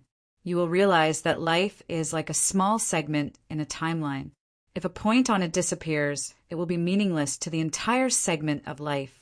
Chin-Ong looked into Reed's eyes and suddenly said, Since you feel guilty, uneasy, and remorseful because of this, I will give you a chance. A pop-up window appeared in front of Reed. Do you want to read the archive? If you choose yes, everything will return to how it was before. Everything will return to how it was 3 days ago, and so will your memories. Chin-Ong pointed at his head and said yes or no. Reed could already see that the young soldier had returned to his childhood. He was wearing a large military uniform, and his small face was filled with confusion. He looked only 7 or 8 years old, then 5 or 6 years old, 3 or 4 years old, and finally turned into a baby and disappeared. He stood before the pop-up window helplessly, and the world suddenly felt incredibly surreal. This huge sense of alienation seemed to have sucked him dry. Even the voice of his girlfriend beside him seemed unreal. He was in a trance and extremely confused. He felt like there was a voice in his heart telling him 11 times. Reed. His girlfriend's voice seemed to come from beyond the sky, distorted and unclear. He did not know where this extreme impulse came from, but he fiercely slapped the no option. His expression was terrifyingly savage, and it even scared Sue. Reed, wake up. Don't look into that demon's eyes. Sue held Reed's head. You've chosen 11 times. Have you finally changed this time? Chin-Ong nodded. What 11 times? Reed pushed away Sue's support. You're saying that the timeline has been adjusted 11 times? You're saying that I've returned to the past, and then stood here and made the same choice? Over and over again. Until now. You can't fool me. You can't fool me. This is illogical. Reed roared. Humans can't return to the past. Reed's face was terrifyingly gloomy, and he said firmly, Not in other worlds, but this world is different. Chun-Ong was wearing a mask, and his tone was unusually calm. The savage expression on Reed's face was terrifying. He was completely destroyed. Sue hugged him tightly and kept reminding him, Don't look into his eyes. Don't look into his eyes. Everything is just an illusion. Don't fall into his trap. Did you see that option window? Reed asked her in surprise. What option window? Sue was stunned for a moment. When she understood, she pressed her forehead against Reed's head and said softly, Don't believe what you see. don't believe your memories, and don't believe that demon's words. Trust me." After a while, Reed finally calmed down. He gently kissed Sue and whispered, "I believe in you." Sue excitedly hugged Reed in her arms and sobbed. "You finally defeated him. Do you know how scared I was? That person was like a demon playing with us. It was like you were possessed just now." Reed hugged Sue, but he said inwardly, "I'm sorry, Sue. He's not the one who failed, but me. I was defeated by him. I need to find the truth, or I'll fail for the rest of my life. He's not destroying us, nor is he fighting against us. He's choosing time and creating the world. He knows his influence on the outcome and direction of this world. He's controlling the world. Our past, present, and future are just a timeline in his eyes, a process and outcome that he can control. I'm sorry, Sue. I won't allow our world to be played by him like a game where he can load at will. I won't allow him to deny the meaning of our existence and the dignity of our lives. Even if I do this and think this is what he wants, I will fight to the end. For our freedom to exist, I will fall into the darkness to search for the light." Reed let go of Sue's hand and slashed the back of her neck. Sue's eyes rolled back and she fainted in Reed's arms. "Reed, what are you doing?" Thunderflame was shocked. Reed handed Sue over to him and sneered, "Get lost, you bunch of ants." "Reed." The rock golem wanted to charge forward, but he was restrained by the powerful gravity. Reed walked behind Chen Ong step by step, silently looking at his former companion. His blue Fantastic Four uniform was gradually dyed with darkness. The deep black fabric extended from his shoulders, dragging a long cape behind him. The former Mr. Fantastic, Reed, wrapped in a sinister black robe, stood behind Chenong and looked coldly at his companion. "Divine Lord, SHIELD has other plans." Reed explained to Chenong, "In order to deal with you, they invited the founder of SHIELD, Pym, and Tony Stark to develop a new weapon against Skynet. Now that all of New York knows about the commotion here, many superheroes will be rushing over. You're truly a talent to be able to join my Doomsday Church." Chenong praised. Chapter 177. What was Pym doing? How could Chenong not know?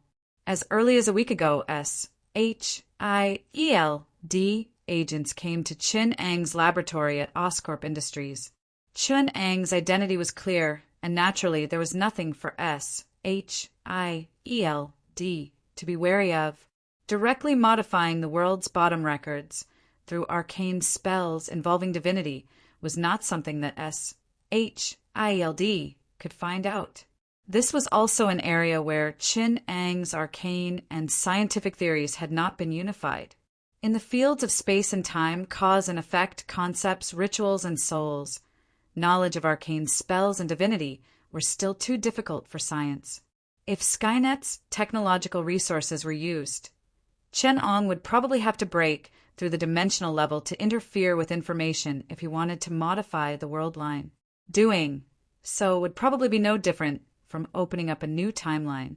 This was also the reason why Chen Ang's scientific theories related to space and time and planes were far superior to the basic technology tree. He had an extreme advantage in this regard because of his studies in the D&D world, the study of divinity, planes, and arcane spells. Chinong could now easily do this with his extraordinary divine power. To create a real Chinong in this world, with flesh and blood, real and unreal, with a complete life experience, and even a very clear human memory. A true identity that could withstand investigation. It was precisely because of these clean and brilliant life experiences that SHIELD agents were attracted. Chun Ang's academic level was really too high. He had amazing achievements in information technology, basic physics, space physics, energy physics, and mathematics, and could be called a world-shaking talent. He had his own laboratory at Oscorp Industries, and Oscorp was now an asset of Skynet. After that, there was Chen Ang's suggestion at SHIELD, as well as the subsequent exchange with Pym. We hope that the two of you can work together to complete this scientific research mission. Nick Fury said sincerely to Chin Ong and Pym, who were sitting in front of him.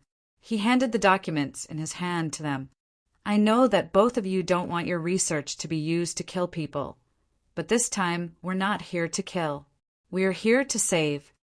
He turned to Hank Pym and said, the hostile takeover of Pym technology is related to this incident.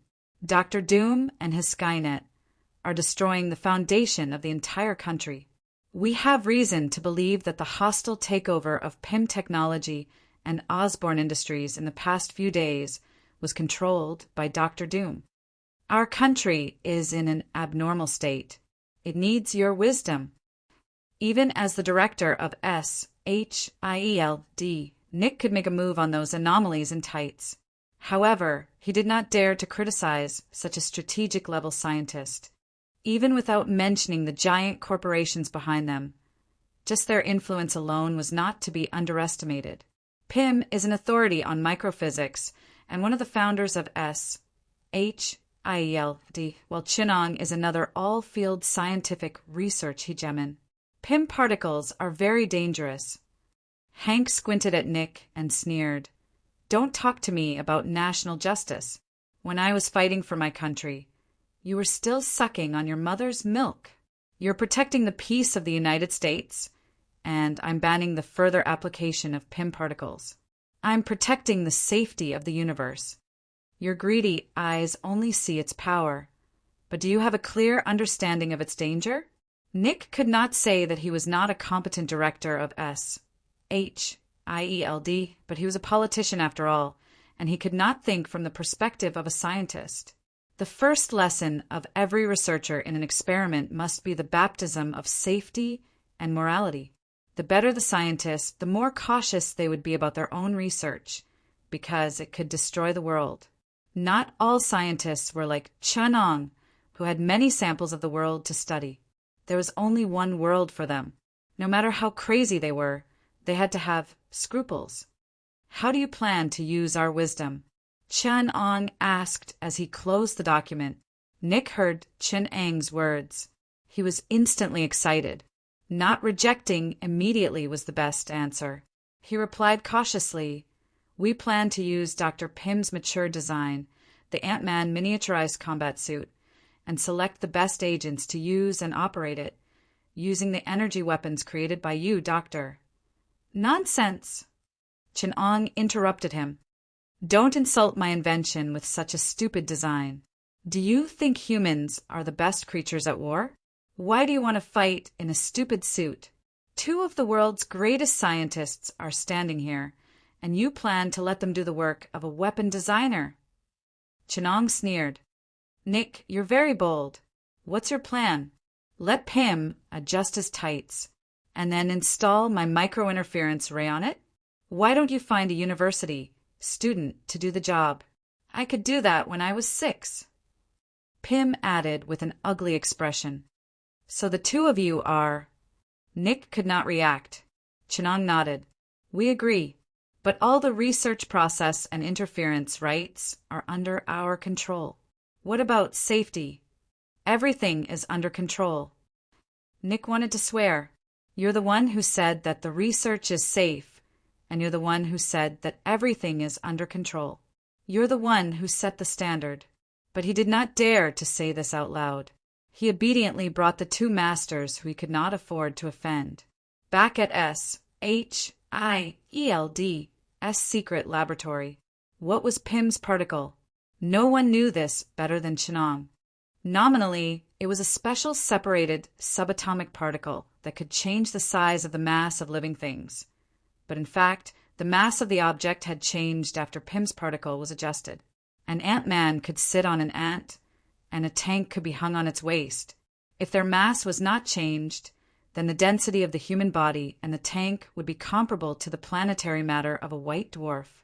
According to the pressure formula, if the mass remained the same but the area of force changed and the pressure increased, then the smaller Ant-Man would definitely cut into the Earth's core. Therefore, changing the mass without changing the momentum reducing the weight while still maintaining the dynamic potential energy of a large volume of mass, could not be explained by reducing the distance between atoms. Any interstellar civilization that could explore white dwarfs and neutron stars would have in-depth research on atomic distance, but no civilization had ever been able to complete such a magical subatomic particle. So, Pym's particle is essentially the interference of another dimensional state. It can transform objects into a parallel dimension in a certain way. Chun-Ong observed the structure of Pym's particle on the quantum scanner and discussed with Dr. Hank. Yes. Dr. Hank looked curiously at the experimental equipment that Chun-Ong moved to SHIELD and explained to Chun-Ong, I call this parallel dimension the cosmic dimension. The collapse and filling of matter also originate from this dimension. Objects that are shrunk are not shrunk in the physical sense, but are transformed into a parallel dimension with us. You've discovered the other side of matter, the properties of their relative space-time dimensions. Chun-Ong exclaimed, the number of spatial dimensions, the number of aspects of matter in the dimension. Dimensions are endless, so the dimensional properties of matter are also endless. It's a miracle to be able to find such a special dimension in infinity. Chun-Ong took out an arm-sized ray meter and aimed it at the ant in the petri dish. The slightly white ray hit the petri dish and passed through the middle. A reddish-brown monster, covered in a carapace, waved its claws and fangs in place. It was a monster shaped like an ant. The alarm in the laboratory was pulled, and the shrill alarm rang throughout the base. Doctor, come with us. SHIELD agents rushed out from the side and nervously aimed at the monster-like ant. There was a red ant the size of a car, like a real monster, with a grotesque appearance and carapace. The red ant weakly shook its tentacles in place. The agents protecting Chun-Ong wanted to pull him out, but Chun-Ong refused. It's okay, it won't live long. Chun-Ong waved his hand, and as if to prove his words, the red ant fell to the ground and twitched as it died. Although the existence of a different dimension could overcome many impossibilities of life, it was still limited by the environment. The inharmonious conflict between the life of a different dimension and this dimension could not be reconciled or overcome. It was fine for a temporary existence of a different dimension like the Ant-Man, but if it was a permanent other dimensionalization, death was almost inevitable in a short period of time. As long as creatures still needed to communicate with the environment, this kind of dimensional attribute conflict would inevitably lead to collapse and death. If the ant was magnified 70 times, then its surface area would increase by 5,000 times, and its body mass that consumed oxygen would increase by at least 350,000 times. Even if the ant could breathe on the surface of its body, it needed an environment with a concentration of up to 90% of oxygen, or an increase of 70 times of oxygen supply. There were many similar difficulties. The other dimensionalization could make its carapace and muscles relatively mutate in terms of attributes, but it could not change the nature of oxygen. Therefore, Chun-Ong did not have to worry about the enlarged ant monster, because as time passed it would kill itself. That's why my uniform exists. Pym sighed. His Ant-Man uniform was used to create an environment that humans could adapt to in order to resist the disharmony and environmental conflicts. However, this was only a temporary measure. Long-term use of the Ant-Man battlesuit would still harm the human body's health. Pym also said goodbye to his superhero career because of this, leaving behind the legend of the famous home tyrant. Chun-Ong looked at the dead giant ant and shook his head. There have always been other ways. If the environment can't adapt to the giant ant, then let it adapt to the environment. Modern biological modification technology is enough to let them live long enough. Life modification. Pym was shocked. That's crazy. SHIELD will not agree to such a terrible experiment, and the current biotechnology is not enough to let these insects adapt to human combat power. They may be able to survive, but if you want them to use their dangerous characteristics, that's a big mistake. That's not necessarily true. Chen Ong shook his head. Yes, that's not necessarily true. Nick hurried in from outside the lab and said sincerely to Chen Ong, SHID supports your experiment. To be continued.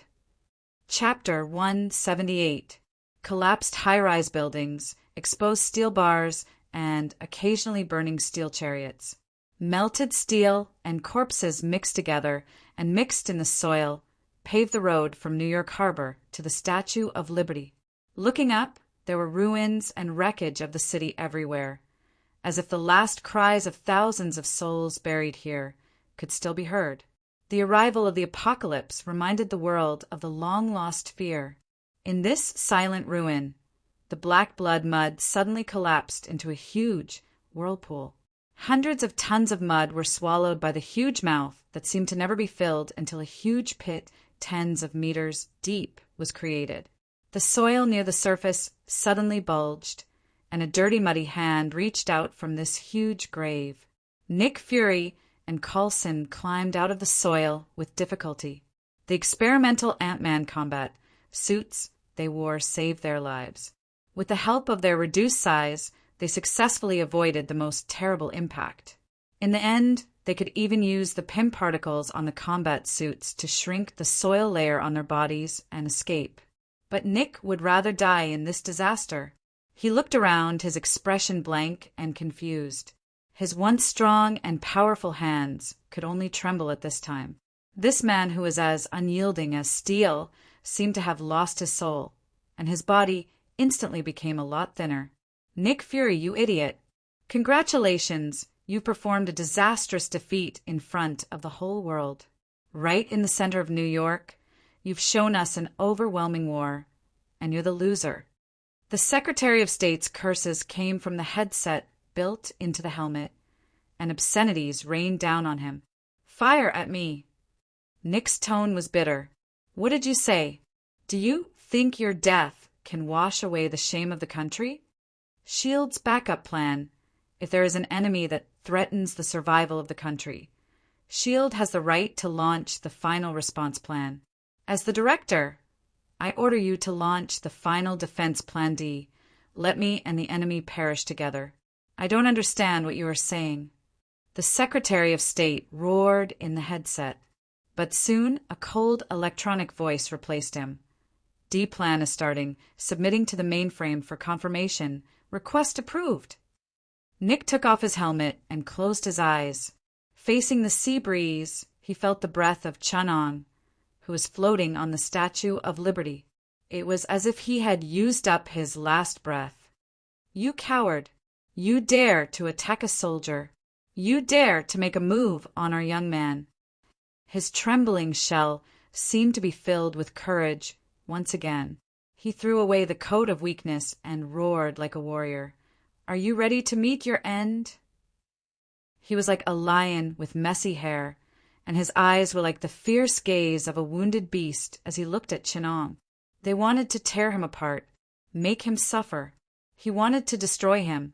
The PIM particle is a very terrifying weapon. It can destroy everything in existence, including nuclear weapons, cities, and even planets and stars. It's more dangerous than any weapon you can imagine. This shouldn't be a weapon that humans can control, because in the hands of humans, it's more dangerous than any supercriminal. When Pym developed this weapon, he had solemnly said this to Nick. It's a weapon that humans can only use in the most dangerous times. Chen Ong added, it's not for human civil war. It's not to fight for power or even to threaten other governments. It should only be activated when humans are on the brink of life and death. I think it should be an astronomical disaster that can destroy the Earth, or an alien invasion at the level of an interstellar fleet. I co-created it with Dr. Pym. The preconditions are the miraculous Pym particle that Dr. Pym discovered, and the microinterference ray that I discovered. The Pym particle can transfer matter from the original space-time dimension to another space-time dimension, and the microinterference ray has a locked interference frequency, effectively limiting the interference range, intensity, and other specific data of the ray. Pym continued, I created a monster, and Dr. Chin put it in a cage, so that you can use it in a limited way. This will allow you to make limited use of it. But I must emphasize that during this process, danger still exists. Looking at Nick's solemn but still indifferent expression, Pym felt that he had made a mistake. The best way to preserve such a terrifying weapon was not to create it. He personally hung the sword of Spartax over the human's head. If it wasn't for Chin Ang's scientific theory that tempted him, he would never have created such a thing. Chin Ang pointed at a huge ray generator and said to Nick, "The microinterference ray can control the interference range, intensity, and even the result of the ray. Its accuracy can even reach the level of interfering with 1 grain of iron out of 100,000 grains of sand. If the Pym particle exists in the form of a microinterference ray, then it can destroy any matter in the universe." In the shield building not far from New York Harbor, densely packed cables extracted a huge amount of energy from the ark's reaction. The ray generator that Chin Ang had personally created at the top slowly began to operate. Dense blue energy gathered in the energy room, pressurizing the Pym particle and transforming it into an active subatomic form. In Chin Ang's opinion, Pym's greatest invention wasn't the Pym particle, but the container that contained the Pym particle. This substance that could not be shrunk was the key to the application of the Pym particle. However, in the face of the increasing energy intensity and the exponential increase in the energy level of the ray, the strength of this substance was somewhat insufficient. An operator accidentally touched a low-energy Pym particle, and then he disappeared in front of everyone's eyes. Some of the surrounding objects began to disappear, as if there was an invisible hole in the air. The ray was finally fired from the generator, and a dim white light shot directly at the Statue of Liberty. After enjoying the repeated nightmares of heaven and earth, the few people present were once again fortunate enough to witness another great achievement of mankind's self-destruction. It was a terrifying power that was enough to wipe out this young race, this tiny planet, from the universe 1,000,000 times over. This kind of scene would only appear in nightmares. Even disaster movies couldn't imagine this kind of terrifying power. A huge depression appeared in the chest of the Statue of Liberty. Then it only took 200,000th of a second to expand to a diameter of 1 kilometer. Because of the microinterference device, it was finally limited to the narrow range of New York Harbor. All the matter in this area collapsed into discrete particles. It was as if they were being attracted by an irresistible and powerful gravitational force with the Statue of Liberty as the center. These matters barely maintained their original forms and wrapped around the center to form a huge ball of matter. Liquefied gas, scattered soil, concrete, and even corpses were compressed into a ball. Then, in a short period of time calculated in nanoseconds, it collapsed into a huge black hole. Everything disappeared from this world. Everything that could be observed in the neat, spherical space with a diameter of 1 kilometer evaporated without a trace. At that moment, even light couldn't escape. Chapter 179. Everything is over. When the microinterference ray carried Pym particles and swept across Nick, the thoughts in his mind were very long. This was his only thought, which made him give up resistance and calmly float in the air. Yennefer, after paying such a high price, everything is finally over. People often say that when you die, you have time to review your life from your mind, recall the past, laughter, sadness, anger, and regret. I used to think it was a white lie. Now I know it's true. I thought so too. Coulson, is that you? Heaven really exists. Nick said in surprise. I'm afraid it doesn't exist, sir. Coulson's helpless voice came from the side. Nick raised his head and asked in confusion, why? Because I saw Satan. Nick couldn't describe his feelings at the moment he saw Chin Ang. In the middle of a large pit with a diameter of thousands of meters deep, the person he never wanted to see was suspended. Seawater poured down from the gap behind him, forming a huge waterfall thousands of meters high behind him. The magma at the bottom of the pit evaporated the seawater. Hundreds of tons of seawater drifted under Chin-Ong like mist. Chun-Ong stood in the middle, behind the mist, ethereal like he didn't come from the human world. "You seem surprised." Chun-Ong waved his hand gently, brushing away the mist between them. "You think it's incredible that I survived in this situation, right? You're even more surprised that you're unscathed. The reason is simple. Everything you do is under the control of Skynet. What you said, what you did, the plans and actions you thought were secret, including the illusion that everything is under control. Which of these were not imposed by me? Freedom is a big lie. From the day I came to this world, it didn't exist."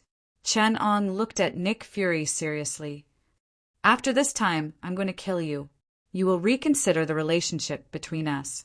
Because war is always the fastest way to establish and stabilize a new order. In the process of establishing communication and cooperation between us, more blood and pain will be needed. Until you understand, I have the determination and power to destroy you." As Chun-Ang's voice faded, Nick Fury saw magma spewing out from the depths of the sinkhole beneath them. The crimson metal liquid drowned the rocks at the bottom of the sinkhole and evaporated the huge amount of seawater falling from the sky. Countless rolling metal liquids cooled into silver liquid, flowing along the sinkhole under the control of an invisible force. "You won't get away with this," Nick said, breaking free. Chun-Ong controlled Nick's head and directed it towards the bottom of the sinkhole. It even dispelled the steaming mist in the middle, allowing him to clearly see what was happening below. A large amount of minerals and high-purity metals gushed out from the depths of the earth in the form of molten liquid. They were purified and assimilated by the silver metal liquid. They transformed into a large number of liquid metal robots. A strange octagonal mechanical body was formed from these liquid robots, forming a precise and stable skeleton. Large amounts of fine metals filled in the missing flesh, and in the span of a few breaths, a mechanical body brimming with a fantastical style was molded beneath Nick's eyes. Nick had heard that these precious minerals were more abundant in the depths of the earth than on the surface. The metal existed in the mantle layer and the core layer in the form of magma. He had witnessed the authenticity of the rumor with his own eyes. After the completion of the magnetic control well, tens of thousands of tons of molten metal gushed out of the wellhead. Nick finally understood the truth behind Skynet. The massive amount of metal was consumed by the silver liquid robot's self-replication, replaced by flowing silver liquid that slowly flowed over the bottom of the huge crater and covered the exposed rocks. His face turned pale. From the traces of Skynet to everything that was happening in front of him, he finally understood that he had made a huge mistake. He habitually placed the UA government on the side of strength, believing that the UA was the dominant force on Earth.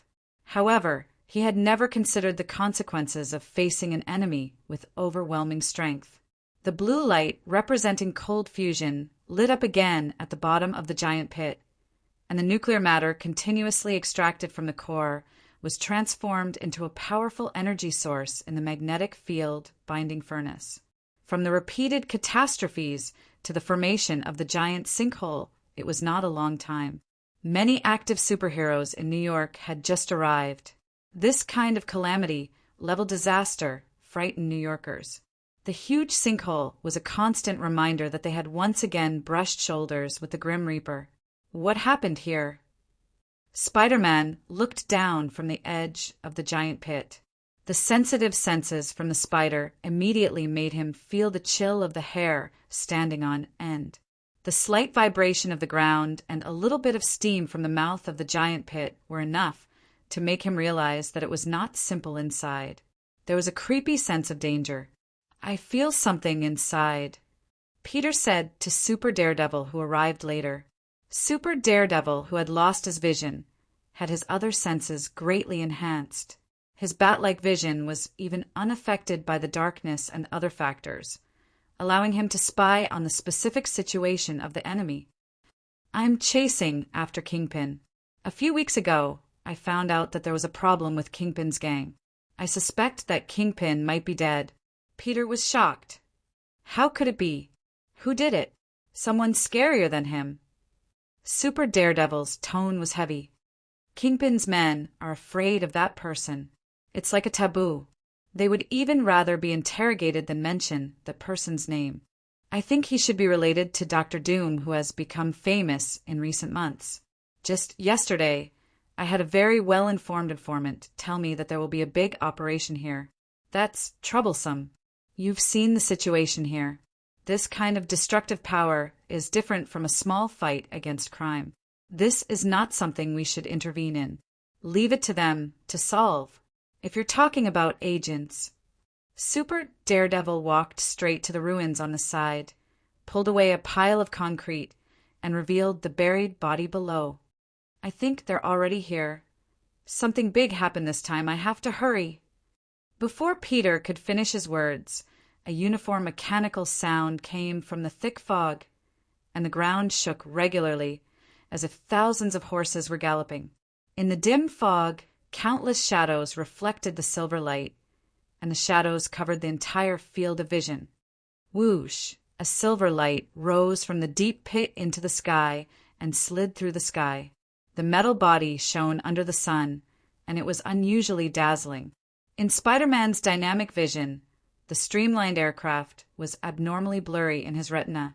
Even with such a powerful capture ability, he could only see a shadow of it. Before Peter could see it clearly, it disappeared without a trace. Chapter 180. Skynet was the best technological carrier that Chunong had painstakingly created. It was also one of the 4 elements that made up the universe. Chunong had positioned it as a qualified technological carrier that could realize any of his technologies. It represented the most advanced industrial production. Rather than saying Skynet was a technological civilization, it would be more accurate to say that it was the most advanced industrial system that Chunong had created.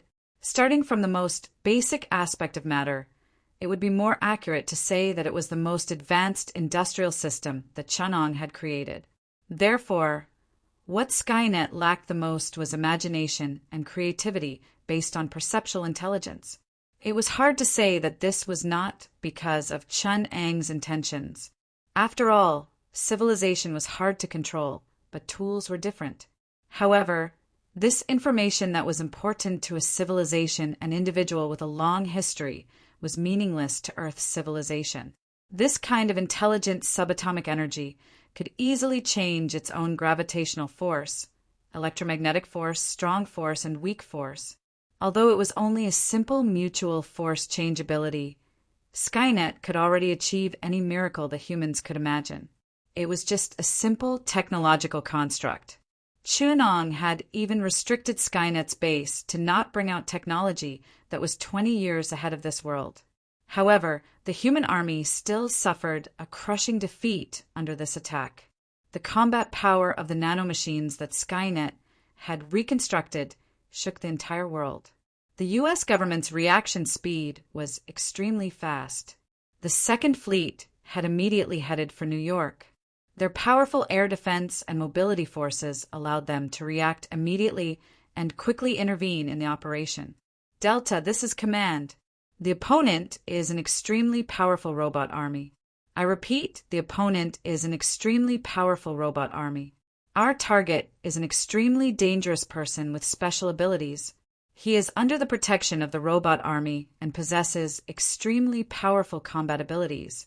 Codename Dr. Doom. On a large transport plane high in the sky, the Delta Force was ready to go. New York was the largest and most prosperous city in the U.S. It had the most mobile and powerful anti-terrorist force in the entire U.S. They would be entering New York via airdrop. Command, this is Delta. The airdrop is in position. Ground personnel, please use laser guidance. Understood. Delta, our ground forces have been eliminated. The enemy's mechanized forces have blocked the closest ground support from 3 kilometers away. We are unable to provide you with any support. Please overcome this difficulty. We have suffered heavy casualties. Your person is of utmost importance. We cannot give up. Technicians will use the satellite to locate you. Latest intel, Delta. Your target has been confirmed as a Level X. Nuclear reaction detected at the location of the target. HQ wants you to abandon the target and return immediately. I repeat, return immediately. Before the Delta commander could react, he saw a flash of silver light high up in the sky, outside the fighter jets that were protecting the large transport aircraft. 3 very strange aerodynamic aircraft entered the pilot's field of vision. Their speed was abnormally fast, and there was no response from the radar. The speed of the aircraft even exceeded the ability of the pilot to capture dynamic vision, leaving only a faint silver light on everyone's retinas. Delta? Delta? Ground Command Center calling Delta. From the hidden Ground Command Center, they could see a pale blue light flashing in the sky above New York Harbor. The orange fireball exploded in the air, and faint fireworks floated around. More than 20 aviation squads above New York lost contact at the same time. On the battlefield, countless such electric waves weaved and intertwined. The sky above the sinkhole was like a black hole, devouring the electromagnetic waves that passed by it. A large amount of dynamic real-time information was translated and played on the large screen in front of Nick. The underground command center on the screen was very lifelike. Even the highest commander of the government would not be able to understand the situation better than Nick. You have already won. Nick gasped. But what do you want to do? If you want to prove your power, swear that you have the power to do whatever you want. Then you have succeeded. SHIELD has suffered the most painful defeat in history. You stepped on our bodies and proved yourself. We can't do anything to you. If you want to destroy the world, then we have no choice but to fight you to the death.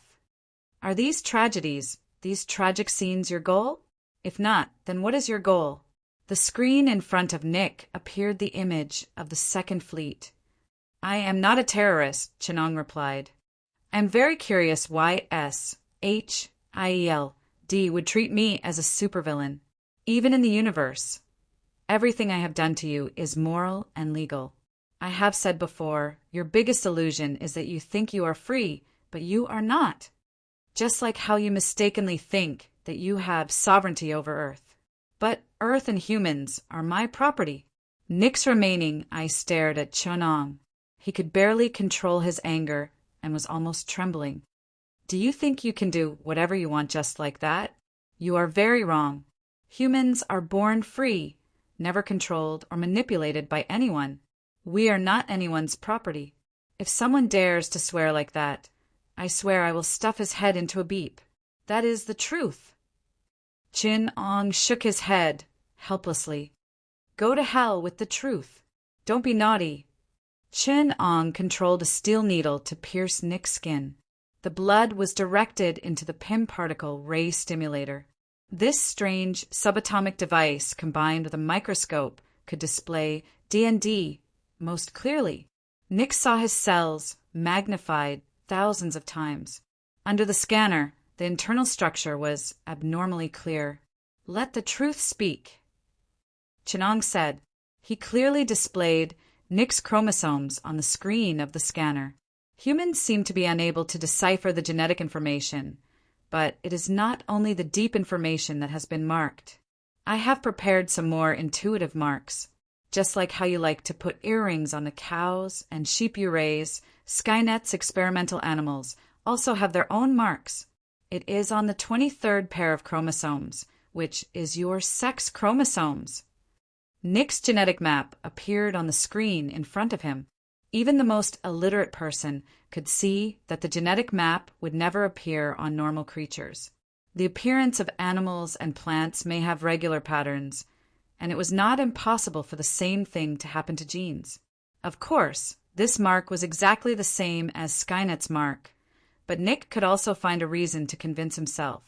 For example, Chenong first discovered this regular pattern and then used it as the mark of Skynet. But natural genes would never clearly write a line of words on their bodies in 3 languages: Chinese, Hippolyte, and Latin. Manufactured by Skynet's first star swallowing base. Serial number 198027. Chapter 181. The property of Skynet. Abduction must be investigated. The dazzling lines of text were exposed in front of Nick's eyes. Even if he wanted to ignore it, he couldn't. This line of bloody text was like a bone-scraping steel knife, stabbing his nerves. N is an element of, N is an element of. It denied the meaning of human existence. It subverted Nick's beliefs. It was right in front of Nick, laughing at the arrogance and blindness of human beings. The so-called primate of all beings, the so-called father's eldest son, all became a joke at this moment. It completely denied the meaning of natural human rights, equality and freedom for all. It turned out that human beings were just an experiment of an intelligent program, but a creation of Chen. This is fake. Nick struggled. He tried to stay calm, trying to find all the flaws, and soon he thought he saw through Chen-Ang's lies.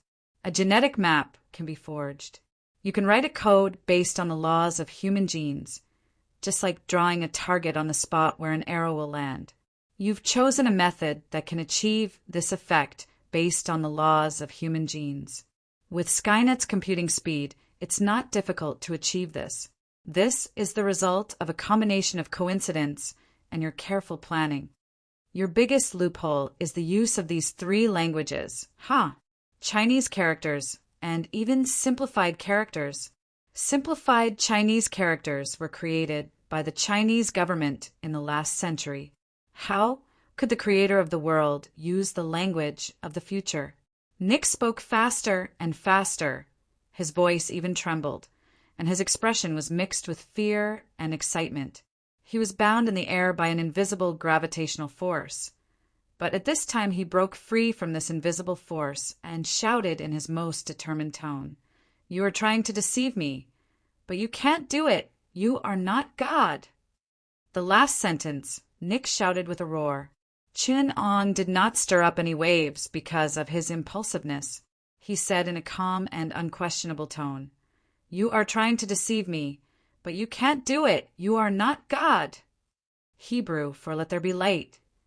As the commander of SHIELD, it was impossible for Nick not to know the sentence. Perhaps because it was too shocking, Nick could not help but be stunned. There was no emotion in Chen-Ang's eyes.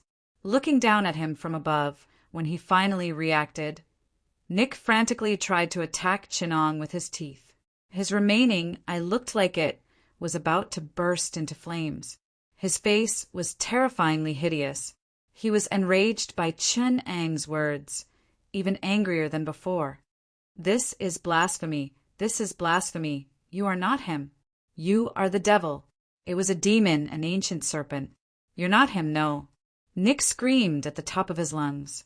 He opened his mouth wide and screamed without manners. His cries filled with despair.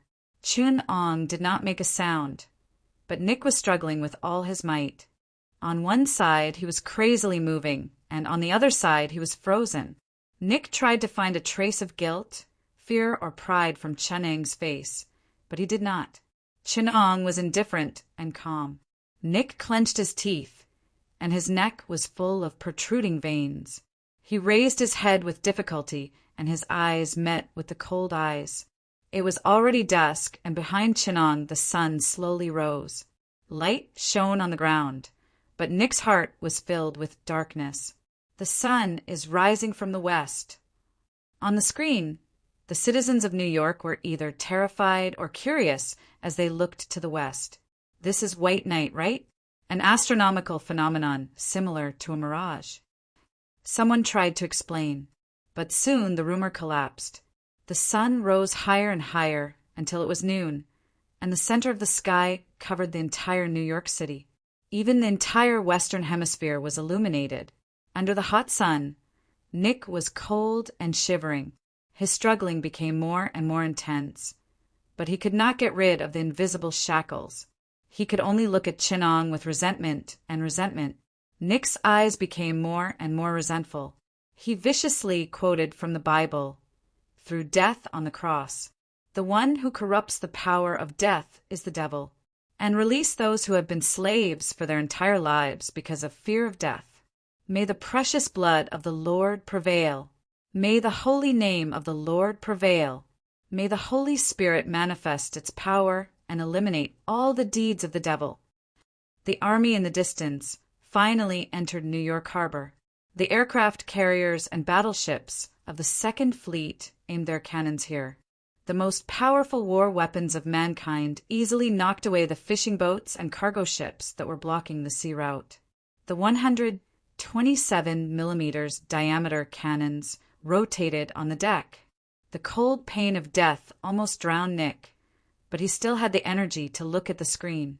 Seeing that the fleet had aimed their cannons here, Nick turned his head and roared at the sea. No. On the sea, General Ross had already given a cold order. Carpet attack. Clean every inch of land here. Don't let a single rat escape. The fleet sent a signal. Ready. The cannons all turned their muzzles, adjusting the elevation and other data according to the parameters. Calibrate and fire! The muzzle of the flagship let out a deafening roar, and the entire New York City could hear the muffled sound. The huge metal cannonball hit the energy shield outside of Skynet's base and stopped bit by bit in front of Nick's ferocious gaze. Light blue ripples spread on the energy shield, and the bullet that reflected the metallic luster floated quietly above Nick and Chenang's heads. All the battleships of the fleet on the other side adjusted their muzzles at the same time, aiming at Chenang's position according to the calibration data. Fire! No. Chun-Ong stretched out his left hand in the direction of the Second Fleet. Before Nick could finish his sentence, Chun-Ang's fingers had already begun to bend, and he gripped the air. Screech! The ear-piercing noise made Nick bend over in pain. It was the sound of steel being twisted. As Chun-Ong gripped the air with his right hand, a battleship was twisted into a pile of scrap metal by an invisible force, as if it was in his palm. The keel let out a noise that could not bear the weight, and the outer layer of the metal plate caved in like a thin piece of paper. As the two ends of the battleship twisted crazily, the entire battleship was twisted into a dough twist. Flesh and blood splattered out of the solid hull, and the sound of an explosion came from the cabin that had no gaps. Nick was so angry that his eyes were about to split open. He broke free from the pressure that weighed several tons. Dumb F***CK, how dare you curse God? Chun-Ong slapped Nick with the back of his hand. Nick's body slammed on the shell of the energy shield like a rag. On the surface of the sea, where the Second Fleet was, a huge amount of seawater shot up into the sky. The entire New York Harbor and even the Hudson River shot up into the sky. Hundreds of millions of tons of seawater covered the sky, forming a giant hand that was hundreds of meters tall in the air, dragging the Second Fleet in its hand. Cries of despair came from the dozens of battleships. Everything happened too suddenly. The battleships that were still firing at the same time were suddenly crushed into pieces of metal. Before the other battleships of the Second Fleet could react, they were already in the water curtain that covered the sky. There was panic on the battleships. As the sky closed over their heads bit by bit, the cries of fear spread to the entire fleet. Nick's eyes were wide open, and his hair stood on end. Kill me. Kill me first, if you have the guts. What's the point of competing with a bunch of ordinary people? Devil, take my soul. The giant hand formed by the seawater slowly closed and clenched into a tight fist. The entire Second Fleet was submerged in the seawater and was tightly wrapped up. The air vapor turned into a large amount of foam that seeped out of the seawater, but the fleet remained in the seawater. The giant fist slowly sank into the ground and turned back into the sea, but the surface of the sea was empty. The blue sea was calm, and there was no trace of human existence. Through the clear seawater, dozens of huge steel and iron artifacts could be seen faintly in the seawater. Chun-Ong looked at everything coldly. Under Nick's stunned gaze, he gently shook his right hand and retracted it. He then changed his hand and stretched out his left hand in the direction of New York City. The earth shook slightly, Nick collapsed to the ground powerlessly. His heart ached to the bone. He struggled and begged, "My Lord, we've all sinned. My Lord, please forgive my sins, just like the sins of others. Let me receive the gift of the Lord and the salvation of my soul. We don't want to be tempted. Save us from evil." A powerful gravitational wave was transmitted from Chin Ang's left hand, sweeping everything along the way. In the deep pit below them, the nuclear reaction material from the Earth's core gushed out along with the magma. In the direction where Chin Ang's left hand was pointing, it floated and melted into a blazing white fireball. The nuclear fission was reacting violently in the fireball, following the gravitational wave controlled by Chin Ang. Surging radiation energy and explosions blasted out. A dazzling light streaked across the sky of New York and hit the mechanized troops that were rushing over. It was as if another sun had set there. The New Yorkers covered their eyes with their hands.